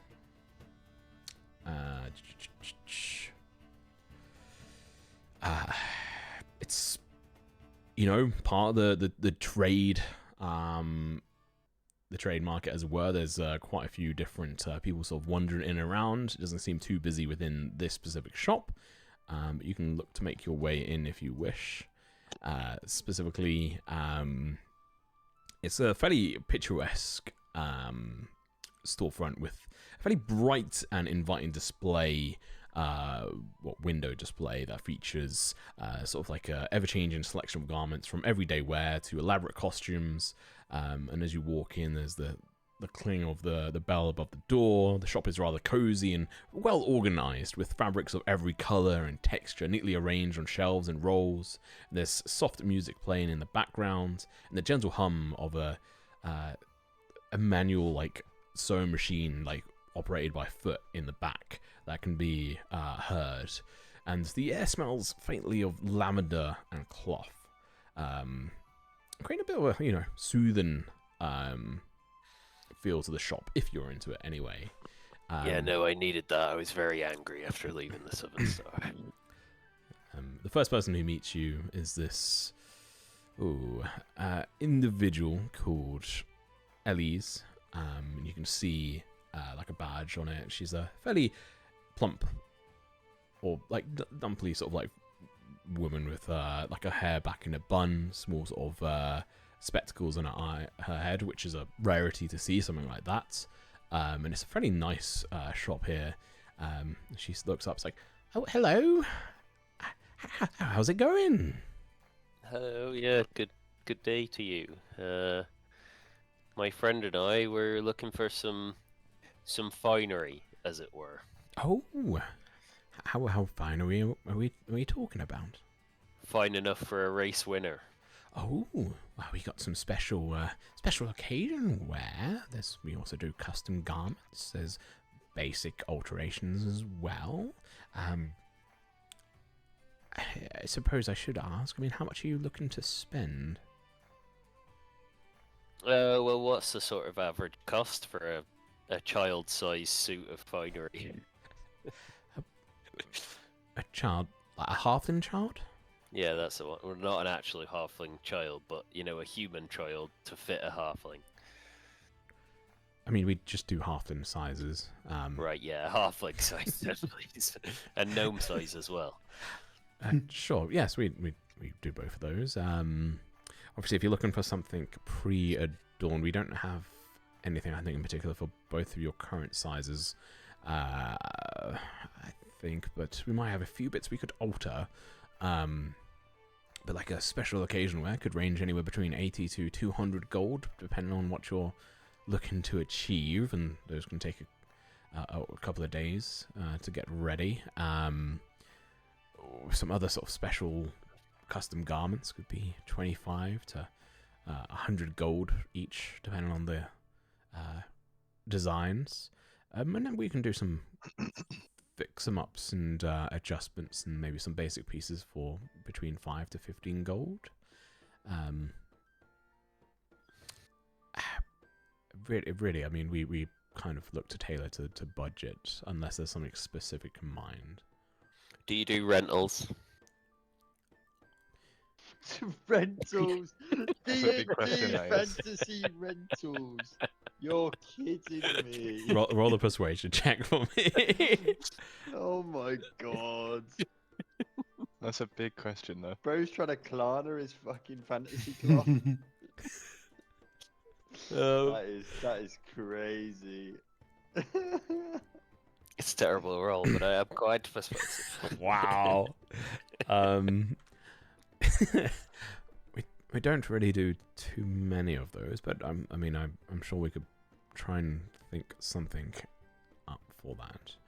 Alright, well, what I want to know is, I want to buy something that I can put on right now, and I can walk into the Southern Star and they're not going to look at me like I'm from the streets. There's a small... I think they'll probably always potentially think that if you're... Well, if they thought that they're fairly up themselves. People often mistake myself for being that, but I just... Although, high charges, that's because of high cost in materials and services. We use quite a few people here and around the town, but, they don't tend to be my style. I tend to go to, the northern pub as well, up north. Right, yeah, that's what the other thing I was going to ask. Is there another bar in town? Oh yes, I mean, north. there's the Dockside Draught, and then there's Right, also yeah, the we know Northern that one. Hearth. Right, and the northern half, that's a bit less of a shithole than the Dockside Draft. I mean, Dockside Draught isn't a shithole, but it certainly is. It's interesting. It is certainly more, comfy than the Dockside Draught. It doesn't have the sailors and workers and ball races go to it. You're not tempting me to make a purchase here, I must say. What's your name again? Eloise? Elise. I mean, I think you wouldn't need the clothes for the Northern Hearth. You're dressed fine enough for them. I mean, they don't judge too much on that front. At that point, I think I just walk out the store. Yeah, no, thanks for your business. Maybe see you again. Oh, okay, see ya. And you both walk out. Oh, that sucks for her. Honest businesswoman. I mean, honest, yeah, but also, how much for special occasion wear? Fucking 20 to 80 gold, I think she No, said. it was mate. like I'm not paying 200 that. 80 gold to for 200. Yeah, I'm Yeah. not paying that for a bloody Fuck pair of that. breeches. That's just ridiculous. But I think that was That's- Green party clothes. That Yeah. wasn't Southern Star clothes. Yeah, no. You could have got less, No, but but I want to. I know you're not there, but I want to walk into the Southern Star and make them all go, fucking hell, look at this guy. I don't want to walk in there and make them think, oh, he's just this bloke who's going to buy some nice clothes. Well, then yeah, if you want that, then you would need like the 80 to 200 gold option of like spending that much on the set of clothes, which you know Yeah, right, you fuck could afford one pair of those. Let's go to the bloody northern half and I'll buy the most expensive bottle of drink they've got in there, It's right? And then I'll fucking, like, feel like 5 silver. I'll feel like I've bought the expensive clothes. So I'd say as you're walking back up north, that's around the time you'd probably meet up with Fiddle. Who's got the highest perception here? I think it is you, Fiddle, right? No, Figgle. No, yeah, it is Fiddle. I was right. Fiddle's got more than me. Yeah. Bastard. Fiddle, you spot. That's a wisdom thing. Yeah, you spot each other out actually at this point. It's not that hard as you're walking along the street. You happen to sort of see each other as you're walking along up towards the northern side of town. What are you doing? Right, come on. What? We're going Me to and the Figgle northern see half. each other. Yeah, Figgle and Fiddle. Sorry. Hi, Fiddle. How did the race go? I can't remember. We've just been running around trying to find the Sea Haven's most expensive alcohol for Theo. I think Did you win, Theo? That second race? he lost, didn't you? No, I came third. It was a podium, all right? You get a In the payout point. for third, right? Yeah. Yeah. Oh, nice. We're going to the northern half for a drink. The The most expensive drink. But I gotta go tell Eli about that mission. You know, you remember I told you about? I have no idea what you're talking about. No, I don't know either. But you know, good luck. Well, like Eli told me to find out about some item that was sold. You know, we basically Gregrim's having a party on the 16th, and we need to be there. We I don't agree. know how we're gonna get in, but we need to be there. Well, if we're going to go to a party, we need some fancy clothes, and apparently they're very expensive, so... All right, so maybe we sneak in. How about that? And then I do like a little pose. Yeah, Sneaky but if we pose. sneak in, dressed like What we're would we be already wearing? dressed, Yeah. everyone's going to know that it's us. Maybe we steal a if we- suit. I was thinking that as well. What if we steal it from a living person? Right, now we're stealing clothes. Maybe we some could of those just people make were a some bit money. Yeah, I was going to say, how many days is it to the party? Maybe we could just make It's some in more a money couple by of then. days. It's I- the I it's think- the yeah. it's the 14th at the moment. Oh shit, we I got mean, 2 days. we could steal a suit and make money in the same act. Do you think that someone who's won a race might be invited to the party? I have no clue, Theo. I've never been here before. You know, I think you are invited, Theo. Actually, Well, no, you Yeah. need a special letter that has like a fancy wax seal on it and shit. no, a bird in the tree told me he was invited. Shut up, Fiddle. Roll a I've deception. seen it. Roll a deception check, Fiddle. Oh god.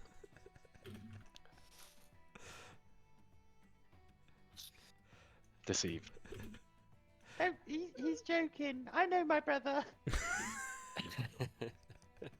Yeah. Well, Roll an maybe insight you if can you want. find something out at the northern half. I'm gonna go to Eli and tell him the stuff Okay, I have found. fun. I'll meet you there probably quite late if you're staying there. We might.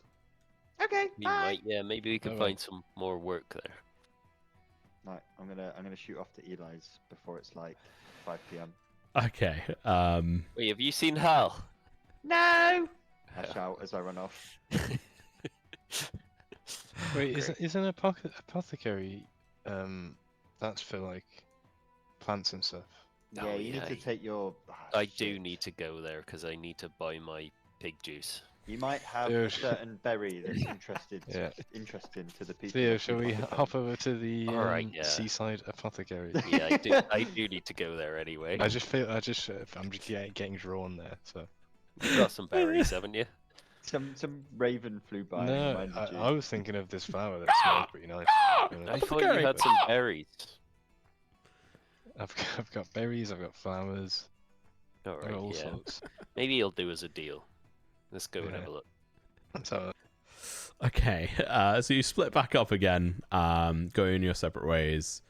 You make your way across and up to the apothecary, and it's this quaint and very sort of like cluttered shop. It's right next to the quay, or like the bustling docks, and there's people sort of walking past and stuff. You can smell the herb, like there's the scent of herbs coming from this building alone, and as you walk in, there's like almost like a jangle, but like it's muffled, and you like look up and you see it's like there's a small cloth over it, seemingly Sirajin was just getting pissed off with it, and again shelves brimming with jars and bottles, and you can see Sirajin in there behind a desk working on something. Hello, Cyrodiil. We're back. Hello, I've What? got the money. who are you? You know who I am. We've been before. You were gonna sell me ointment for Dave the pig. Oh, sure. You know my Dave the granddad pig. as well. You said if I come back, you'd tell me about him and where he might have gone. Oh, yeah. Trying to remember that. I mean, I remember Dave the pig, but your grandfather, well, he was up to no good quite a bit, to be honest. So, I know he dropped you off with the Hogsales. Sure, are you buying the ointment? Yeah, I'll buy the ointment, but on the caveat that you tell me where my granddad is. Sure. He's in Alright. Riverhaven. Oh, okay. that Last I heard, anyway. that was easy. was- Now give me a gold. You should insight check. He's lying. Caw, caw, I'm not there. caw, caw. Fucking meta pigeons over here. Caw. I'll buy the ointment anyway. 20 gold. 20 gold, yeah. This will help Dave quite well. Yeah. So I've heard. I wouldn't test it on yourself. No, no, I don't plan on doing. I can't be responsible for what happens. He is going to test it on how well they're sleeping though. Alright, yeah, so you said my granddad's in Riverhaven. Riverhaven, apparently. Yeah, that's what I last heard. Came through here, got a ship, and went down north, south. Where did you hear it from? North, south. Well, that's what they told me. Who told you? Huh? Them? His them? grandfather, you dipshit. Oh shit! Wow. So, Should I slow down for you? Oh shit! yes, please. Apologies. Alright. Yeah, I hand over the 20 gold. I get my pig ointment. Yep, you can add in boar breeding ointment. Or aphrodisiac to my equipment. Brackets doesn't work. Snake oil. Snakeskin oil. This is the description for it.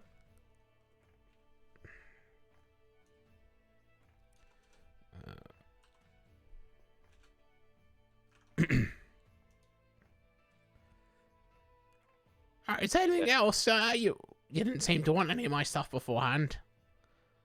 Why don't you just list it again, all for me, so I can Verdant remember. berries, fiddle. Well, Yeah. we got a bunch of different salves and balms and ointments I can make, such as Soothing Salve, Energy Balm, Mistwalker Cream, Vigilance Paste, Fortitude Gel, Rejuvenating Mud. Each of them helps you in different ways, especially if you're travelling around and potentially, dealing with some cheeky old bandits or, I don't really know what else is out there.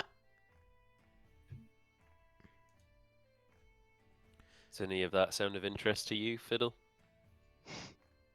If you got any, special berries, some of the good stuff, then I could potentially buy them off you, or even make you help try and make you a potion as well.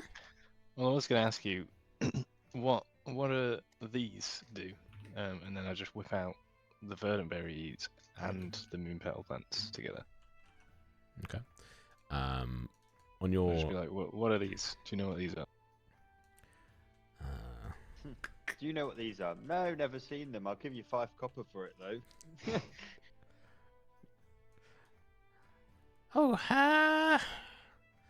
Those petals and such. Don't think I've seen them before, but could always do some playing around with them. Those berries. Those look like Verdentia berries. Yeah, I'm pretty sure they are. Did you note down? Well, they're called verdant berries, so I think You have two know they're verdant berries. 2 quantities of them. Okay. Yeah, How so many I'd of say, those I do you guess need? I'd tell the person I know they are healing. Do you know anything more?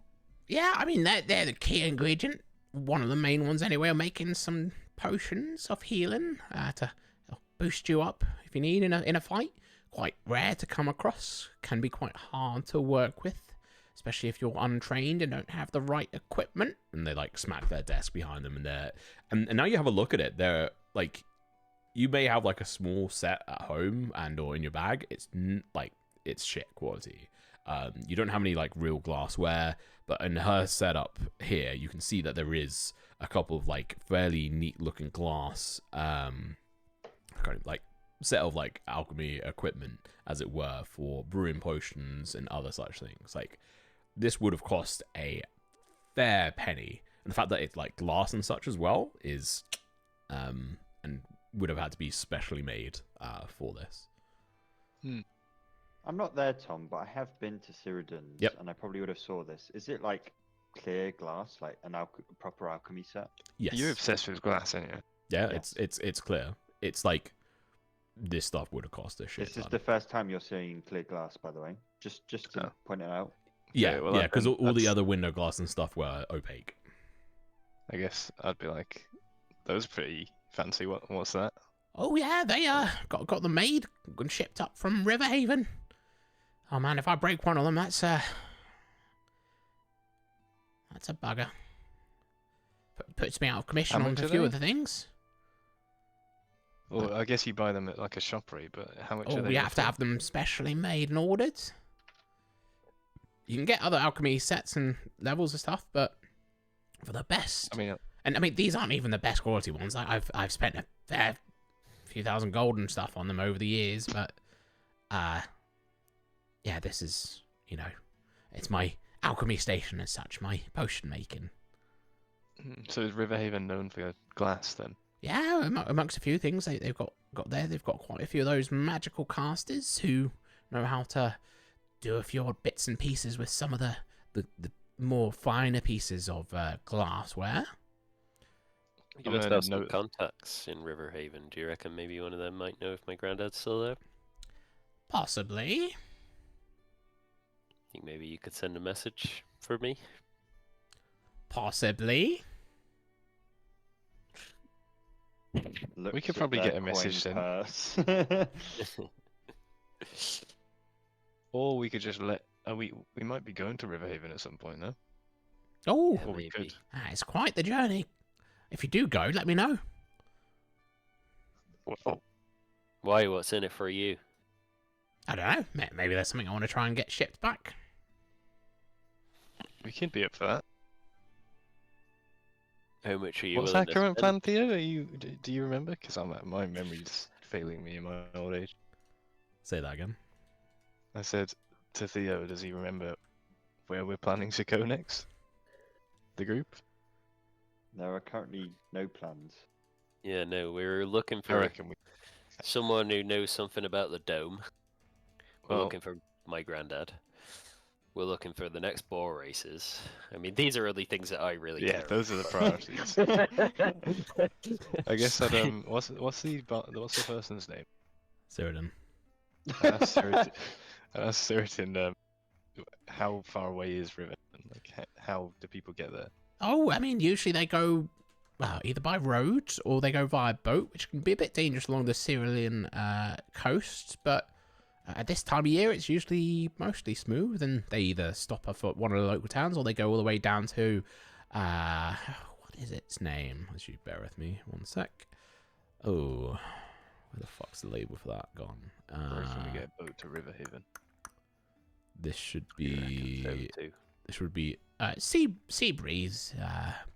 Quite often you go along there and then join in one of the carts.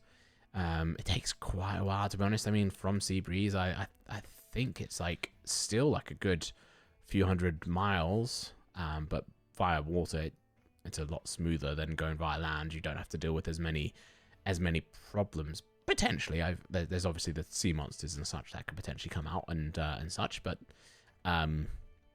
if you go by land, you're probably gonna have to go through Meadowspire, and I mean that's a good 800 miles, 600 miles. I getting a bit muddled in my old We've age. done enough land stuff. We've done enough walking for a while, I think. I just want to sit down on a nice comfy boat. What do you mean? What do you think, Thea? Yeah, I mean, I wouldn't mind a nice little boat trip down somewhere new. That's where the bore by bore, isn't it? Riverhaven. Oh yeah, plenty of that down there. Pretty dangerous. It's all adding up, isn't it? Does seem like Riverhaven's the next logical step on our journey after this party in 2 days' time. Know anything about that, Cyrodiil? You usually get invited to the party? No, never been to one. Don't No, like well, me that apparently. surprised me. Yeah.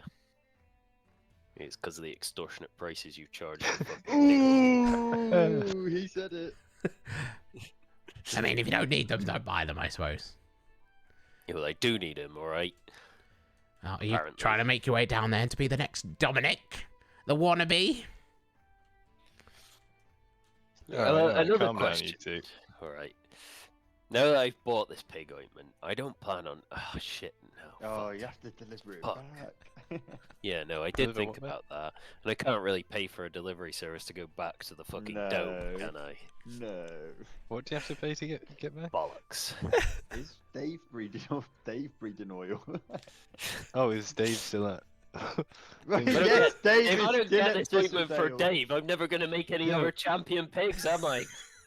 I can maybe do something. Can't I get like an animal or some Oh, sort yeah, of... that's not a bad idea. You But do will the realise bird birds flew into the will just dome and die, fucking yeah. perished. Yeah, all it takes We is for someone to witnessed walk that. up to the dome and just reach around through and grab it. Right, really and care we if put it signs dies. everywhere saying "Don't leave Thistledale." True. Yeah, you're not wrong. Fucking This day is just getting worse and worse. I'm supposed to be a bloody champion. Both thought he'd get instant fame by having one hit side single. Well, I can't remember what the map of the world looks like. Have you got that map anywhere? I do, but you guys don't. Oh, I'm God. more Maybe you conflicted. should- I think you Yeah, shared it with wow. us before. Yeah, Yeah, but you that's should like have. meta level. Oh, I see. Thinking, I didn't know if you shared that in. Is there no like we have an boat understanding. back to where's the like what's mean- the direction of? Oh, Thistledale's inland. We can't get a boat Yeah. back there, can we? But is it how close to a coast is Thistledale? So, if we look at this map here, which is the extent of what you've got as a map that one of you have drawn. TO is, or TD, sorry, fuck me, is Thistledale. Thistledale, or Thistleall, Sea Haven on the bottom. and Sea Haven at the very bottom here. This is Emberstead. This is the Somnia Commune. This is the Willow's Edge. This is Stonehaven, but it's ST because I've already got a SH. Up here goes to another small, village, like coastal village. To get down to Riverhaven, you have to go like all the way. So, like it's triple the distance between you and Thistledale. Thistledale has a river that runs through it, which is the Dreamer's Weave, whatever. No, Yeah. Dreamer's Flow. the dream flow. Yeah. That could get you out onto the water, but you don't have a boat. You don't have Maybe a I boat at this day. Maybe I could get the pig juice dropped at Emberstead, and then whatever the fuck the name of the woman was, Sarah, could come to Emberstead and get the pig juice. How are you gonna tell Sarah to get the pig juice? I'll send a letter. How's the letter gonna get there? We've created a right issue with this dome, Yeah. haven't we? No, but if we got on a boat at Sea Haven, how close could we get to Thistledale to disembark to get to Thistledale? Not very, I don't think. Okay, Like, I so can't- We're in land. land, aren't we? Yeah, you're. So I guess Sea Haven's the coast, and it's like a flat, kind of parallel. So let or whatever me. line there. Well, the thing is, you guys haven't sort of explored, so you don't have full knowledge of it. But essentially, this line goes out to like here, and so like the land travels up like that. I think up until like this point here, and then goes in like this, and then there's like another river that goes in this gap here. Is Yeah. that's Thistledale, right? Yeah. Or am I making that up? Yeah. So So we- you'd have to find a ship that would travel up north. But you guys are gonna have to try and figure that out And pay for it. and pay Do for we it. Yeah. need the oil. Like, what was that for? It was for my pig, for Dave. Yeah. What was it? What to do? What? So he can make me new racing pigs. That doesn't seem like it's got an expiry date on it. You're not wrong. How long So do I bulls think live? Just whack that in your back pocket. Don't fall on it.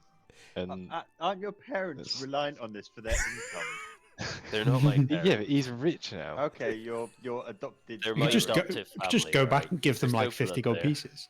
He's rich, so they. Well, you they fucking survive. love them. Why are you Yeah. being so rude? Look, they can survive on their I income. just don't for, want to like- go all the way back and then have to come back to get the boat to Well, Raven. Yeah. They Also, also they're not gonna There's die. downtime in D&D for a reason, you know.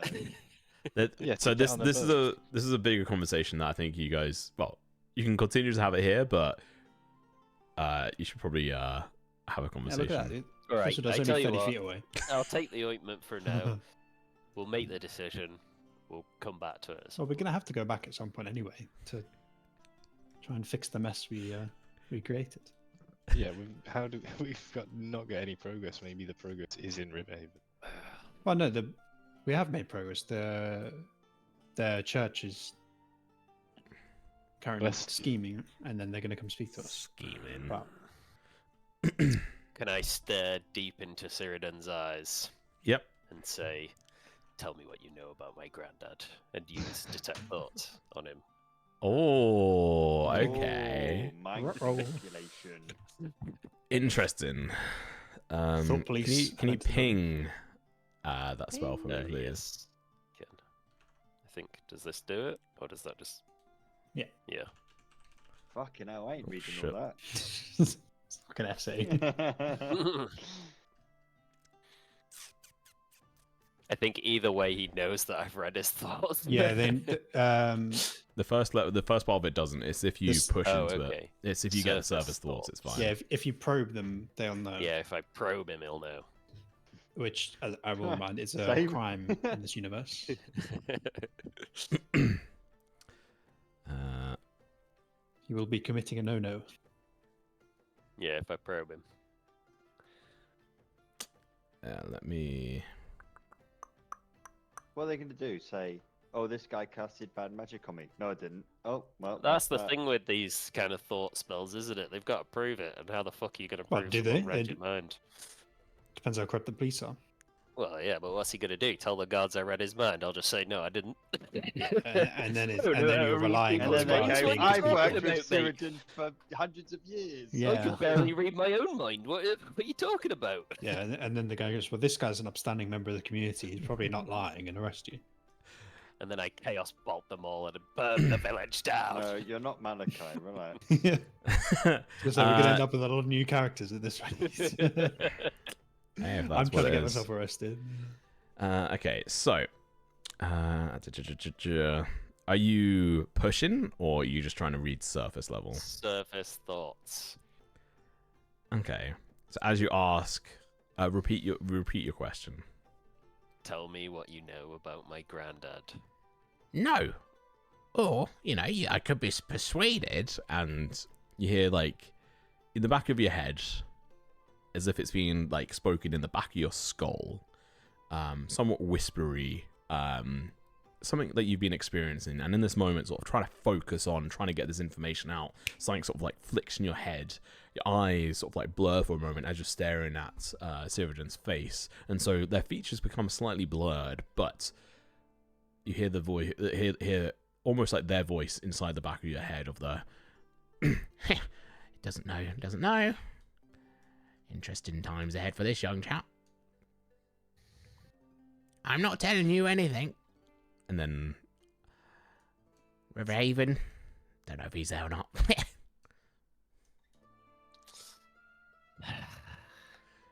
Is there someone in Riverhaven that might know where my granddad's gone? Now that would cost you. And you hear... What would you hear in this moment? It would be...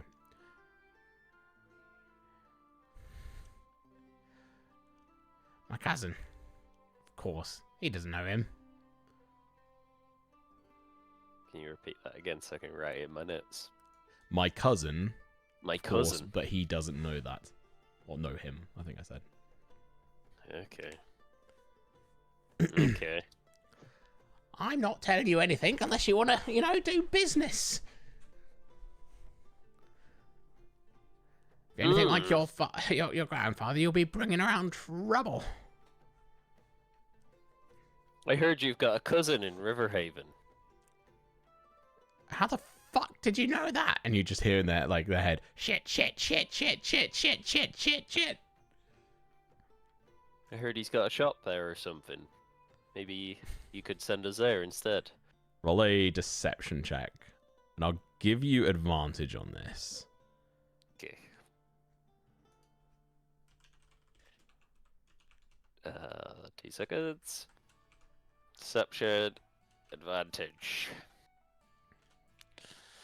Tell me what you know.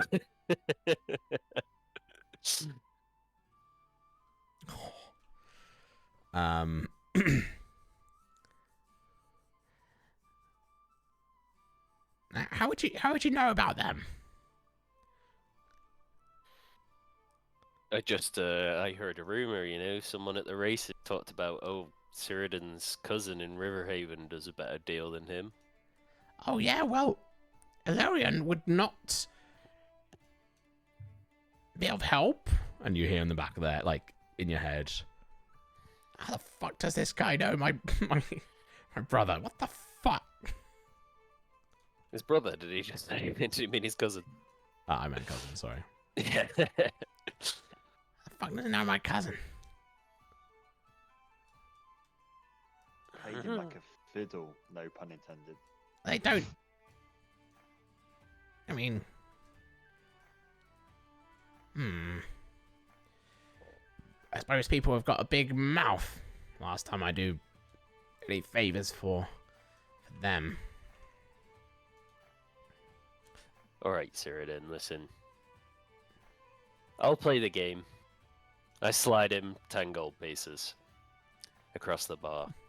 Oh, thank you. Maybe you Let's could take be it. more helpful about where I might find my granddad. Look, last I heard, he told me he was going down to Riverhaven to try and, well, how did he put it? Swindle some of the racers, because, racing was still like a big thing at the time. Try and swindle some of the racers out of some of their, hard-working riches, and then he was going to start his own business. But I doubt he made anything of himself. He wanted to start up some kind of shop, selling, I don't even know, really, books or some shit. Illyrian would know more. I mean, 10 gold, good enough for me to tell you them. They're in Sun Shimmer. Valerian Sun Shiver. Thank you. See, that wasn't so hard, was it? No, they're a bit older than me, so you might have to speak loudly. Not as much of a spring chicken as I am. Well, you've been most helpful. Yes. They're just like close the eyes, like staring at you. So are you gonna buy anything? Like looking at Fiddle. No, but do you sell any lessons or anything for your alchemy setup behind you? Oh. I mean, I haven't done that in quite a few years, but I could do. Would probably take a while and, cost a pretty penny or two. But essentially... This guy's a fucking scammer. There's a reason why he's able to keep a dockside shop open this whole time. And is living fairly well off it. So essentially... What about the berries, Taylor? What about them? I literally showed Make a what do they fucking want? potion, brother! Ask how much a potion costs, brother! You could, I could just pay to be trained to half proficiency in alchemy, and then you can go to full proficiency, but that will take a lot longer, and maybe beyond their capability. And that Am I would... at no proficiency at the moment? Then? You are 0 proficiency in alchemy. You have half proficiency in herbalism. Okay. And how much would it cost? That would cost, I mean, it's probably going to take a good couple of weeks. I mean, it could work out a total deal. If I give you, say, a week training in it, should give you a good idea of what you're doing. I don't know. I haven't actually set the price for this. How much would that likely run you? We haven't got a week here, Phil. I've heard his cousin's better anyway. No, they're worse than me. I have to work harder up here than them. And you hear in the back of his head as your detect thoughts is running out. As it lasts for a minute. Fucking better than me. Fuck him. He went to a fancy school. I'm a hard grafter. I mean, I could potentially do you a deal, but I mean, it's going to take you a week or so to do it. It's probably going to be about 5 gold per day. For a week? Yep. So it would be 35 gold. And you'd have to spend essentially 7 days of downtime in Sea Haven. So it's plus the cost of being able to stay here and stuff. Oh dear. Well, I don't know if that's worth it. How else do you get proficiency, and what does proficiency do? Suit yourself. So, well, half proficiency allows you to add. Is it half your? Let me have a look. Yeah, half your proficiency mod, which is probably 2. Yeah. point. So instead of just having +2 on your alchemy checks, you'd have +4. And you'd be out. Well, yeah. And I've you. got +3 on it right now. Yeah. Okay. Well, then. Yeah, because it's half your proficiency, you have +2, so it goes from +3 to +4. So do I need proficiency for anything? It will just make it easier, and you'll have a better understanding. And you might pick up a recipe or 2 from him as well. Because Okay. you're also not proficient in alchemy tools, so you could be like, you'd also. How about, have you got any books on alchemy? Alchemy for dummies? Potentially, it's quite cluttered in here. I'd have to have a search around for it. I think I've got an old copy or 2 of Alchemy for Dummies 102. Yeah. Well, any literature on alchemy, I'll take. To be honest, well, no, I won't buy all of it, but I'll have a look at them. I mean, if you're looking to train, you can just fucking stay here and train with me. Well, I'll be on the road a lot, you see. Yeah. We're a travelling band of... I don't know, what are we? Yeah. What are you? Who are you guys called? Wanderers. I don't know, the racing crew, it seems like. The racing crew. Pretty shit name, to be honest. Hmm. Well, tell you what. Come back tomorrow, and I'll see if I've got any books for you. Cool. Because Tom has not got that prepped right now, so... Cool. Anything else you guys wanted to do, though? No, thanks for nothing, Cyrodiil. I'll greet you in our usual traditional Thistledale manner. You just hear... They walk out the door. just for flair, like, in the back of your head, you just hear this. Fuck him! Just like his fucking granddad. Okay. Alright. Fuck. Okay, now we're gonna go back down to Figglebottom. Where are you going? Eli's. Cool. You get to Eli's. You can open the door. There's that Is jangle. anyone that's not Eli in Eli's shop? You know, you don't think about this, but it's always empty, these bloody shops that we're walking into. It's funny you say that. There's no one you can see. You can roll a Hey, perception Eli. specifically if you want, but... Hey, Eli. Yes. Is your shop empty? Is it just you and me? Oh, that sounds pretty threatening. Well, Well- you know, I was doing that task for you, Oh, remember? no, yeah. There's no one in here you need to worry about. Okay, close the door. Okay. Do they close the door? I mean, you can. No, I'm asking them to lock the door Oh, so we may speak, or him turn to the closed sign for like 5 minutes. sure. Let me. And they walk on over, flip the sign, lock the door. Sure. So what have you got for me? I've got some juicy gossip. I love the juicy stuff. Right. So, that glass ornament that Gregrim bought, Yes. it was sold to him by Xander Willis, the foreman. You know him? Oh, You must know him. yes. They don't tend to tell too much to me. They And I aren't can as give him gold, useful. so you better be grateful for this. Oh, you did? How much? I think it was like 11 gold or something. Okay. Well, depending on the information you got, maybe I'll give that back to you. Well, you don't have to give me gold. Just let me know about the eyepiece thing. Anyway, so that multicolored glass, Hmm. it's actually 2 glass spheres connected by a tube, and inside that tube is some multicolored iridescent sand. And I've been told that when you move it, you know, like up and down, the sand moves really slowly, like slower than you'd expect, right? Oh, and you like see his like eyes getting wider and wider. These big raccoon sort of like face, like of excitement. His like hands come together. Oh yes, that's. And guess how much Xander got paid for it? Guess. 250 gold. 5,000 gold pieces. That is insane. Well, it was actually an IOU, you know, like check thing. But still, it's Gregrim.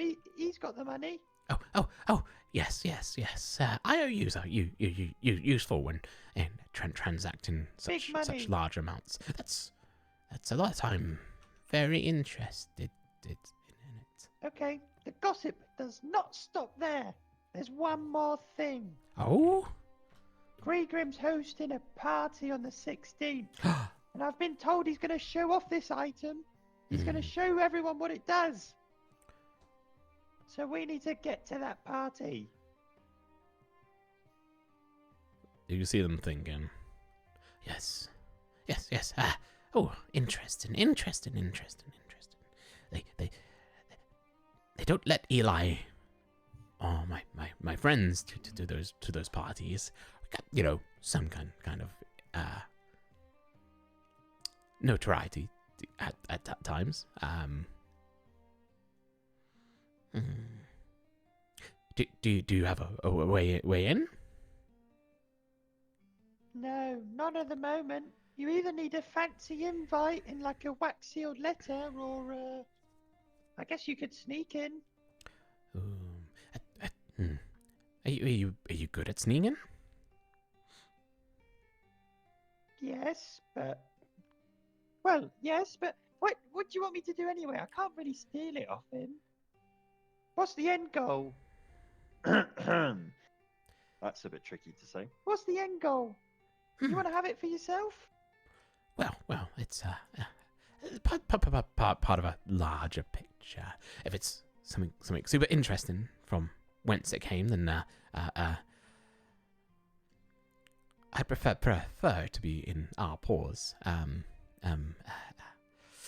Hey, you're new to town, correct? Yeah.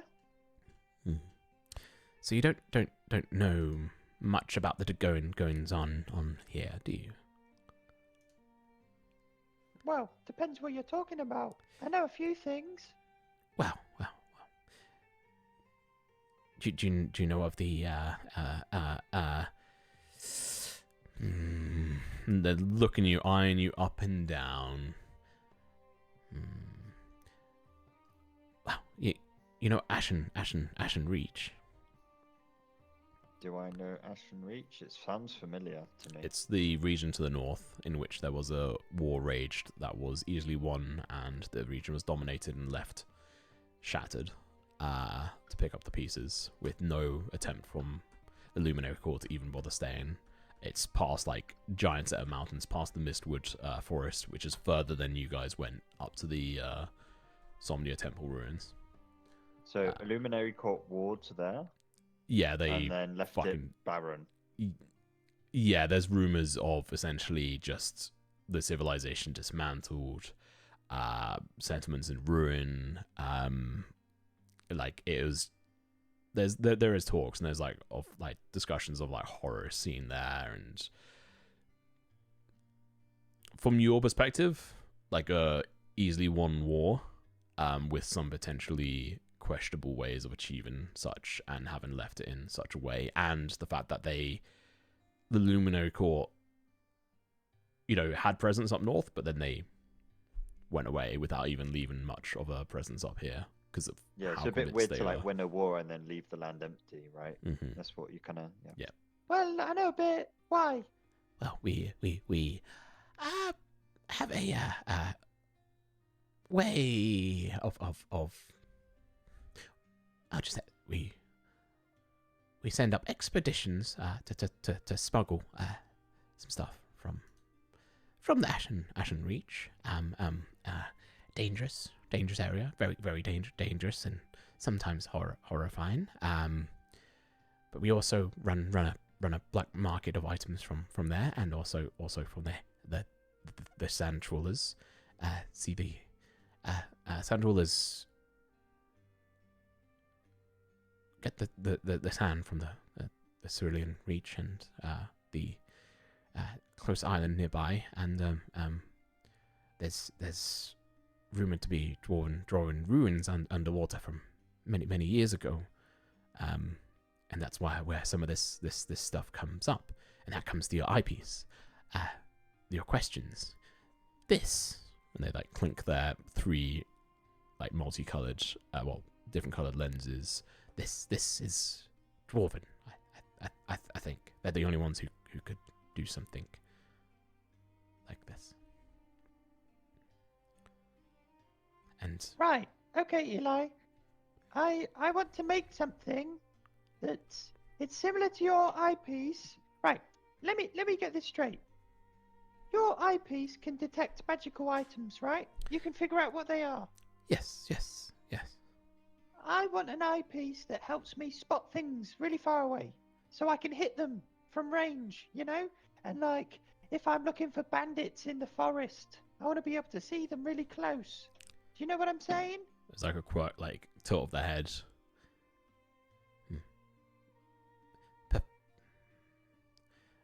I haven't seen anything like that myself.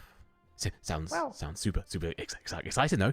You could definitely try to manufacture something like that, or perhaps in the ruins there is something there. I mean, the dwarves have many a piece of tech and infrastructure Well, I that could we be don't waiting a understand. lifetime.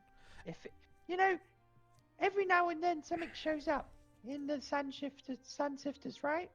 Yes, I can't stay here waiting for that item, so Well- I plan on making it. So how would I go about making something like that? Well, your best bet is in this region, Riverhaven, or best bet is actually probably the Celestial Spire. That is where the Luminary Court are, Mm-hmm.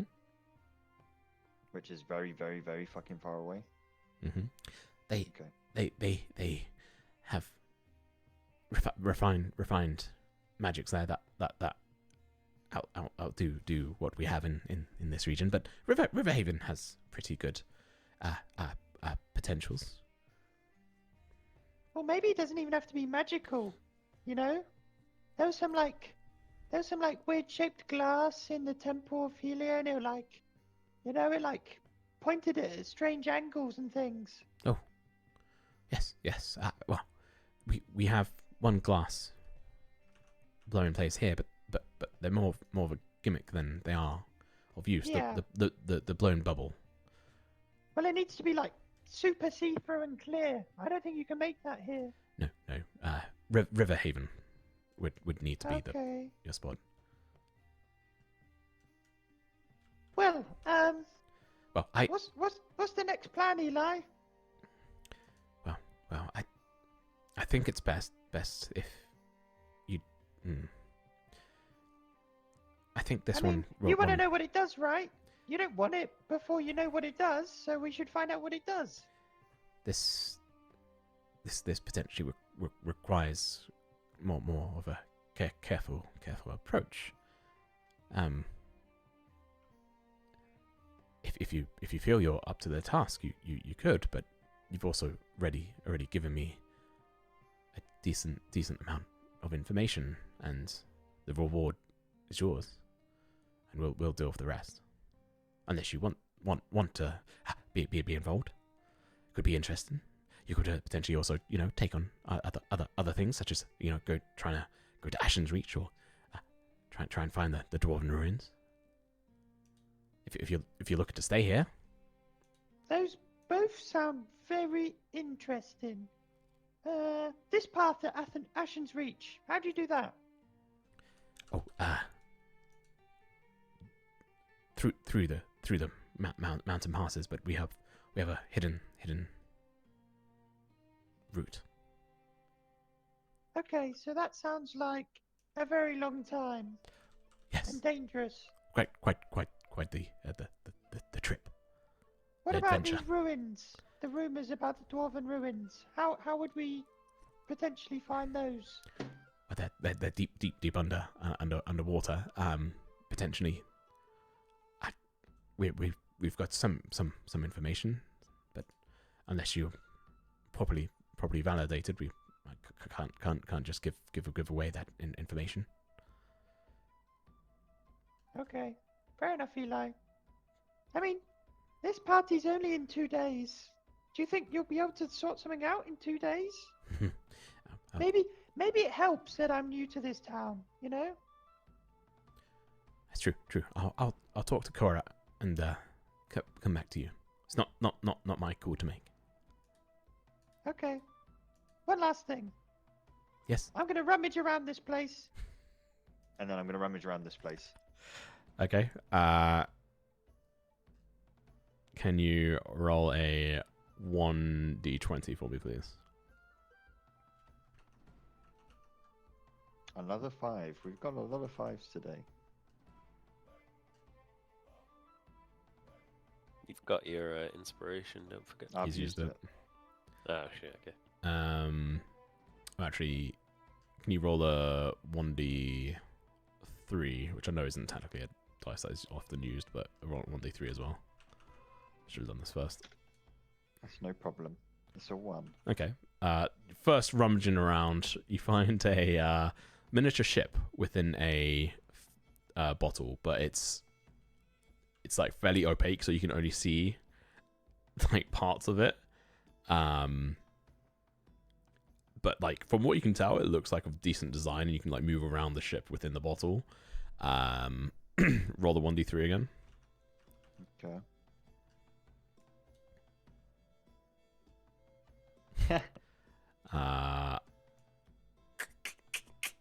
That's shit.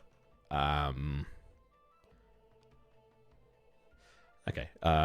And then roll the 1d20. Oh, so bloody close to that 20. 14. Okay. Oh, all right. You find a little velvet pouch, a purple pouch with a gold drawstring. And as you like, it's got a small like rune like on the front of it, and you can sort of like, and it feels warm to the touch. And as you open it up and look inside, there just seems to be this single smooth black river pebble. Ooh. And as you like hold on to it, it feels really nice and warm, and like your whole body, you just like, ooh. And it's got like initial, well, not on the initial, it's got like a name written on the back which says Daedric, and then under that it has Pebble, or Daedric's Pebble. Eli, what do these two things do? Oh, I put them in front of him. the ship. It's a not the best miniature ship in a bottle, but it's something. One of the first of its kind, I think. And in that one's Daedric's Pebble, a wizard who hated the cold. Essentially, if you hold on to it, it'll give you warmth through the coldest moments. And essentially, it will do is it will give you advantage against cold weather effects. It's nothing crazy, but it's a reference to something for me. It's a pocket hand warmer. You know, one of those bags you squeeze in your hand and it makes your hands warm. You don't have to hold on to it with both hands. You can just have it on your person. What? So the ship does nothing? No, not magical. All right. How much is the pebble? Can you roll a 1d20 for me, please?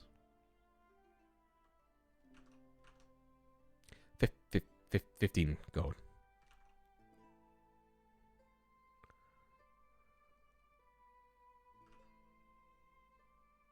I'll give you 10 gold and 5 of these pebbles. No, they're like the shiny polished stones I got from the river monsters.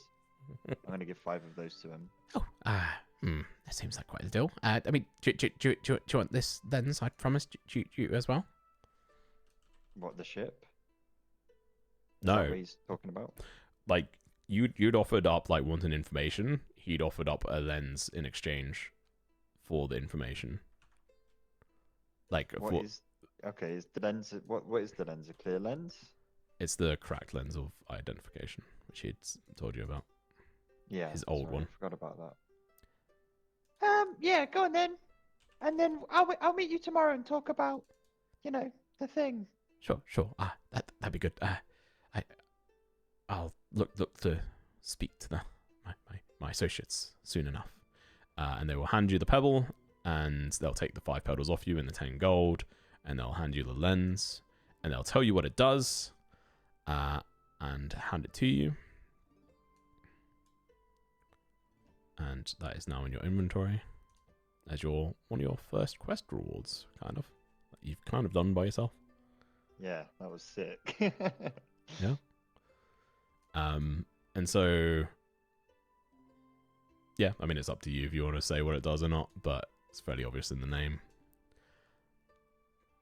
But obviously, we are now utilizing the new rules of identification, which also makes this even more valuable in how it works. Oh, okay. That is pretty fucking good, actually. Yeah, no, it's that is very good. Yeah, and if you think he's given you his old cracked one. Yeah, okay, I understand. There's a new good one lurking about somewhere. Well, he's got it. Yeah. He's got some fucking fancy motherfucker. All right, Eli, you can open up the shop again now. Thanks Oh, for everything. Thank you. He Bye. lets you out. He puts the shutters down and stuff. He's done Oh, for the day. fair enough. He's I'm now gonna got go other stuff to do. The northern half. Okay, all right. You make your way up, and we'll go to the last scene. We will go to Hal's been patiently waiting. Hal. Just stood outside of the gate doing fucking nothing. Garden. This is you've been waiting out here for I'd say it's been out like a half an hour passes, another half an hour passes, and you hear a town like a cry like 5 p.m. 5 p.m. and out the door comes Parker, who turns, locks it, and like looks at you and then just walks away. I'm gonna like. Wait, how close am I to that door? Like 10 feet away. Right, so I'm gonna just catch up with them quickly and just ask them a quick question, then I'll leave. They look back at you and like speed up slightly, and then like, yes. So, about that meeting. Yes. Should I come back tomorrow? Grigrim is done for the week. I'm sorry. So, what would be the best day to come back? Probably on the 17th. Do you have a pen? I don't Or have a pencil? I don't have a quill on me. I was wondering if I could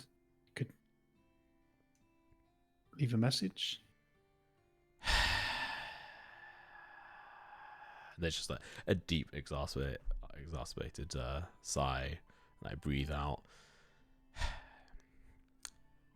Sure. And they pull out a small quill out of their pocket, well, their leather bag, and they have a small piece of parchment that they lean up against like a bench nearby. Yes, what is it? You'd have thought, given I've been waiting for like an hour, I'd have thought about what I was actually going to write down. But I was honestly expecting to get told no. So give me 20 seconds to think about one. That pebble, Tom, you said I don't have to hold it with both hands. That's just No, you can just change that, Ryan. But that's essentially during the campaign I played on Sundays previously. One of the first things I did with my wizards was prestidigitation, make like these little pebbles warm up to help heat himself up. And my character was called Daedric. That's very nice. That one I'm going to write it down and send it to you. Sure. And that one of Crooked Smiles was inspired by that GM. Oh, it's his specific one. He was like, what about a fucked up version of the Wonder Smile? It's like, yeah, that works. Cool. Yeah, you can send that afterwards if you want. Mm-hmm. He's like, all right, I'll make sure he gets this soon enough.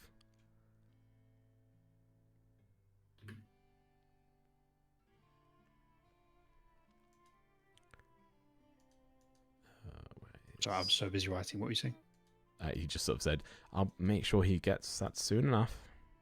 Okay, and I'll hand it back to him and then bid him good evening and head off back to the bar. Sure. As I said, I'll tell you what it says.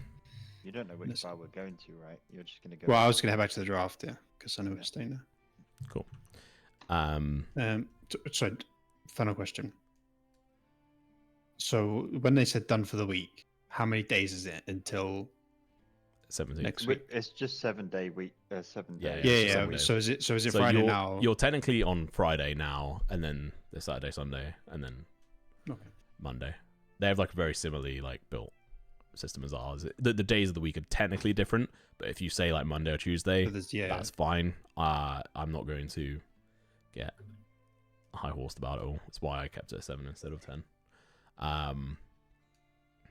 But yeah, and so you start to make your way back.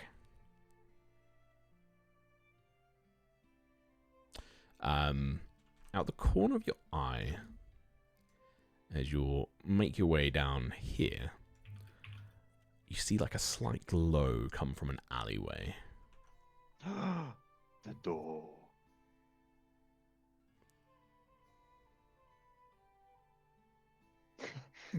You see a Looks slight glow like from a- an alleyway. Like, yeah, It catches your eye. I've been looking at doors all day. Does it look like a door? Well, you look, you pop your head down, and it's like a fairly thin alleyway, and there's just it's probably about 10 feet wide, the alleyway. It's not actually that thin, but maybe like 7 feet. And there's this door that just stands in the middle of that alleyway, and it looks like it's just crafted out of this meticulous weathered wood. And on the surface, it's etched with intricate patterns that seem to dance and shift with the faintest hint of any light. And there's a small, there's a smell that drifts to you that smells like wildflowers and incense. I will walk over to it. Whilst I'm going, can I flare my divine sense? Sure. Try and get a sense of the origins of the door, whether it's fiendish or celestial. Doesn't ping anything. Somebody is cooking in their house. I'll go in. You Just just told to look out for a door. It's the door. I'm going. so you walk up to it, and there is just a frame and this door and an intricate looking metal doorknob, which is just hollow, but it's got like a metal pattern that sort of accumulates into like a handle of just there's multiple little like deer dancing around in like a circle following each other in this handle. And you like look behind it, there's just nothing there. It's just a door in place. I'll try the door. Open it up, and then and you step through. You're enveloped in a warm and welcoming glow that sort of suffuses this fairly dimly lit chamber in front of you. And there's just shelves upon shelves along the walls, and the door just closes and pushes you forward. And there just seems to be an array of different items locked into place behind these in these cabinets and these shelving units. There's books on one wall, items on another. Ahead of you, there is a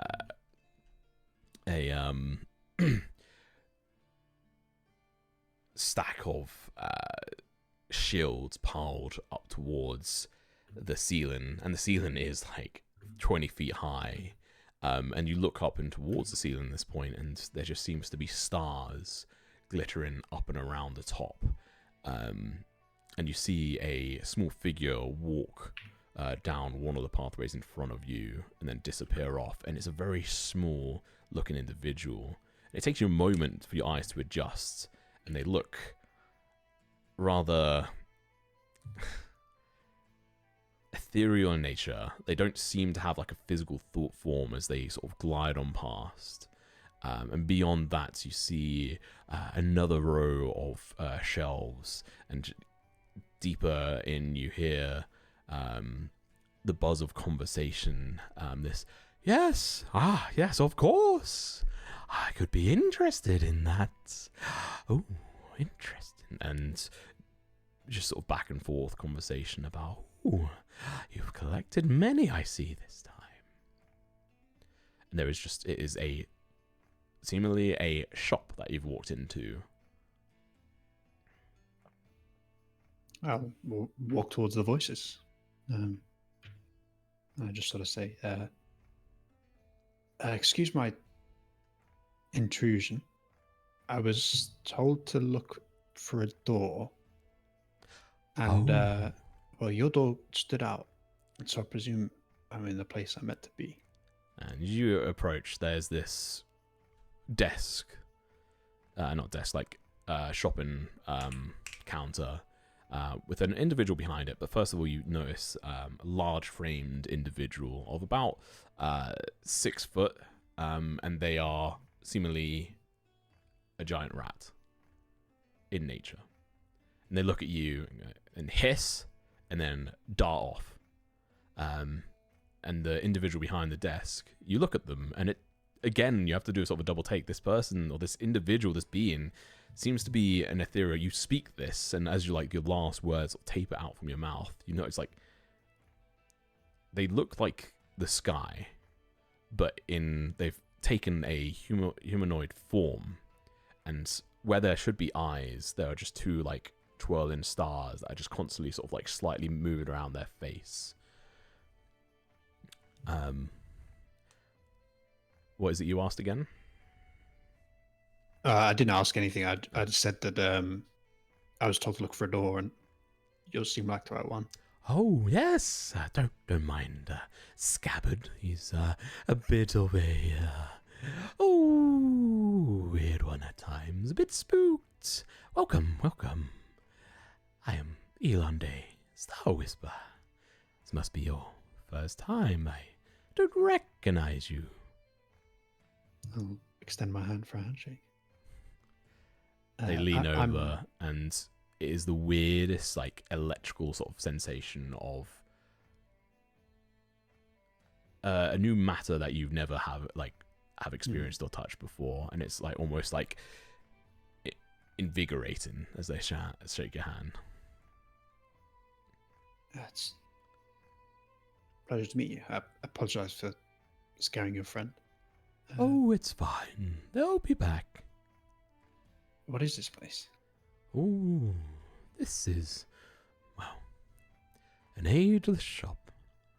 It's for those of you, like, obviously yourself, that has been adventuring around. And if you seemingly come across some of my, well, tokens, you get to potentially try and trade them in.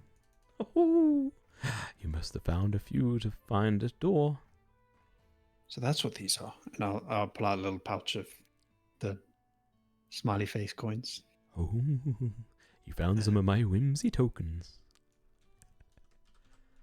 Yeah, I'm not the richest man on the planet.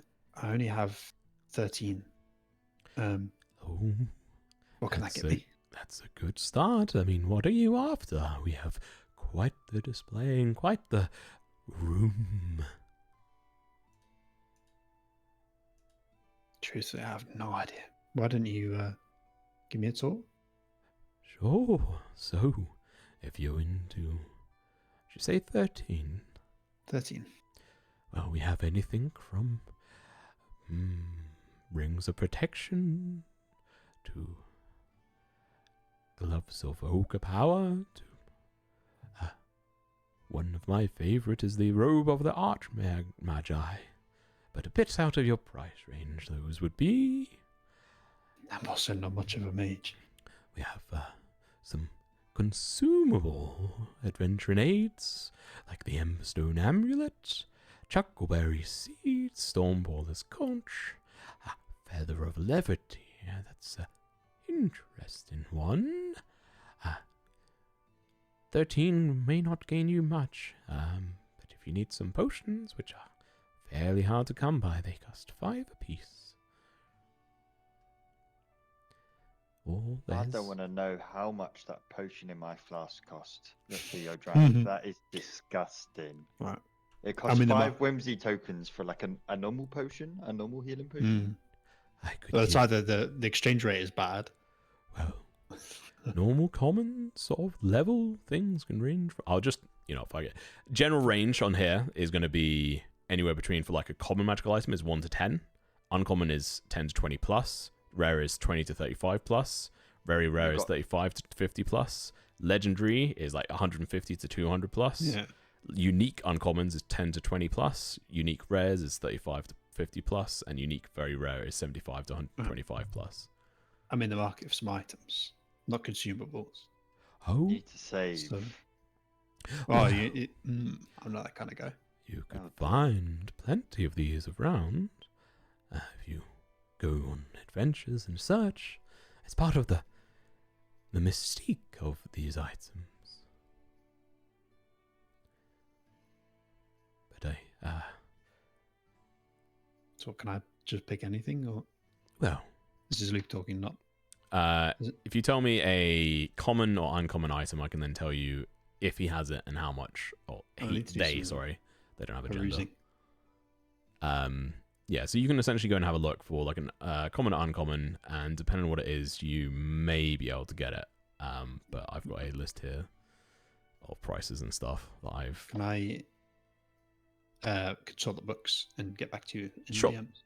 That's Thank fine, and that is where we'll wrap it up. Wrap it up Is where Howard stepped into, well, through this door into a weird and wonderful place, which unfortunately, I mean, he's going to be the only one to have experienced. As there seems to be quite a few split-offs happening at this current time, which I actually really enjoy. I think there's been a lot of interesting moments where you guys are going to be able to come back together.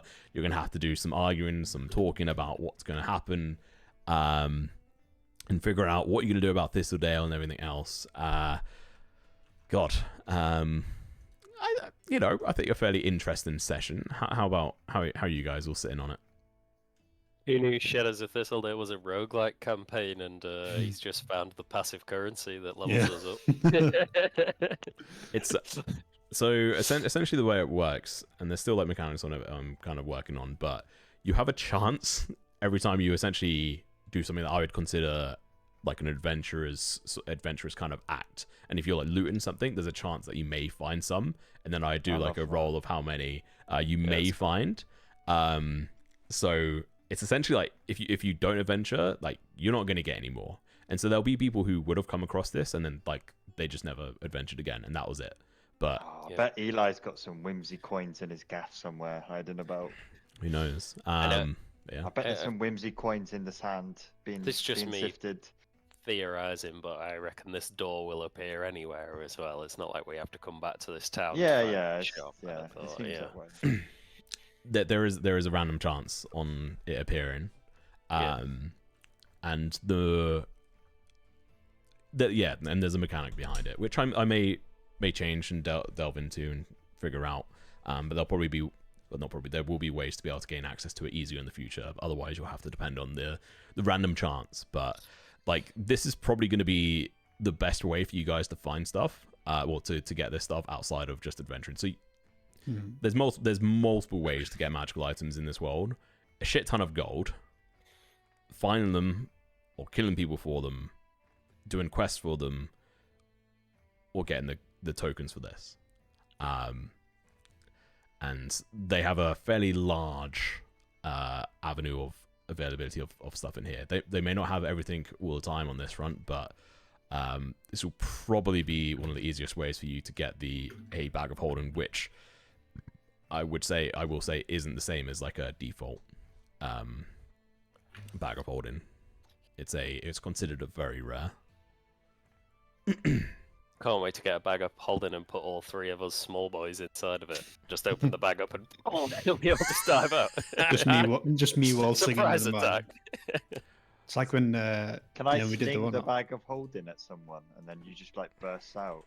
It was like when Rings to Tom had those animals in his pocket when we did the Mitch. one shot. Sorry, Mitch. Yeah. You said Tom. I was like, have I ever played with you? No, it's because you can cast with Tom. I said their names the wrong around. When I played with him. God, but yeah, I mean, fucking Same thing. so many different like routes there to like keep track of. It was like, okay, well, there's this quest for Eli, there's the boar racing, there's the potentially trying to speak to Grigrim. Malachi's gone to fucking jail, talking to Cyrodiil, trying to figure out some of the backstory, using detect thoughts, like quite a filled area, plus being fucking snubbed out of the Southern Star.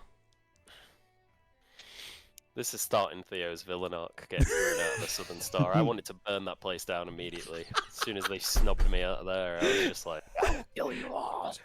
Look, you're a northerner. Like, of course, the Southern Star was going to be like, God, yeah. And the fact that you guys are now like, okay, we've got like, there's so many different things you guys are going to have to consider on what you want to do. Because like, it was like, oh, we should just go to Riverhaven. It was like, oh shit, need to deliver the potion. And then like, it didn't fully come up out from Fiddle and Theo, but it's just like you just gotta leave the fucking dome as it is. Fuck the death. So many This people will just they'll don't care do. about it. Fuck it. Oh man. And I know James or Malachi has been keeping track of like meta-wise, the dates and stuff. And because the of- party. That's something else we've got to consider, like getting into this party. Yeah, if you want. That's Yeah. just more than the lives, everyone's family. Yeah, it's gonna be full on like Chaos Gremlin on this side for you guys. I don't know what the fuck you guys are gonna do next. I mean, there's obviously like waiting, trying to get information from the Temple for Helio as well. Vene said that she was gonna be busy talking to her superiors and such as well. So who knows when that's gonna come about? Maybe it'll come at the most opportune time or the worst timing as well. You'll just be like, yeah. And then also like Malachi, you know. Yeah, I gotta go testify to get him out of jail. I'm looking forward to the 2 years of downtime whilst we wait to serve out his sentence. Malachi's been asked to kill the leader of Helia's church, right? That's his task. And the first thing he did was get locked up in jail. Yeah. Metagame-wise, I'm just leaving him there. Okay. That is a possibility. I mean, the truth with my character, I don't think how, like, if he's been rightly arrested, I don't think Howard would try anything. So I'm like, but I also don't want to just leave his character in jail. I think feel kind of bad. Theo's swept up in the winds of victory, but also probably thinks I do have to go and get Malachi out of jail. He did try and protect me. Yeah, I mean, to be clear as well, like nothing will happen on that until at least the 17th. No, you say that, but he's being beaten in that prison. It's in Guantanamo. Where are the drugs going? Someone sent lightning through him. Yeah.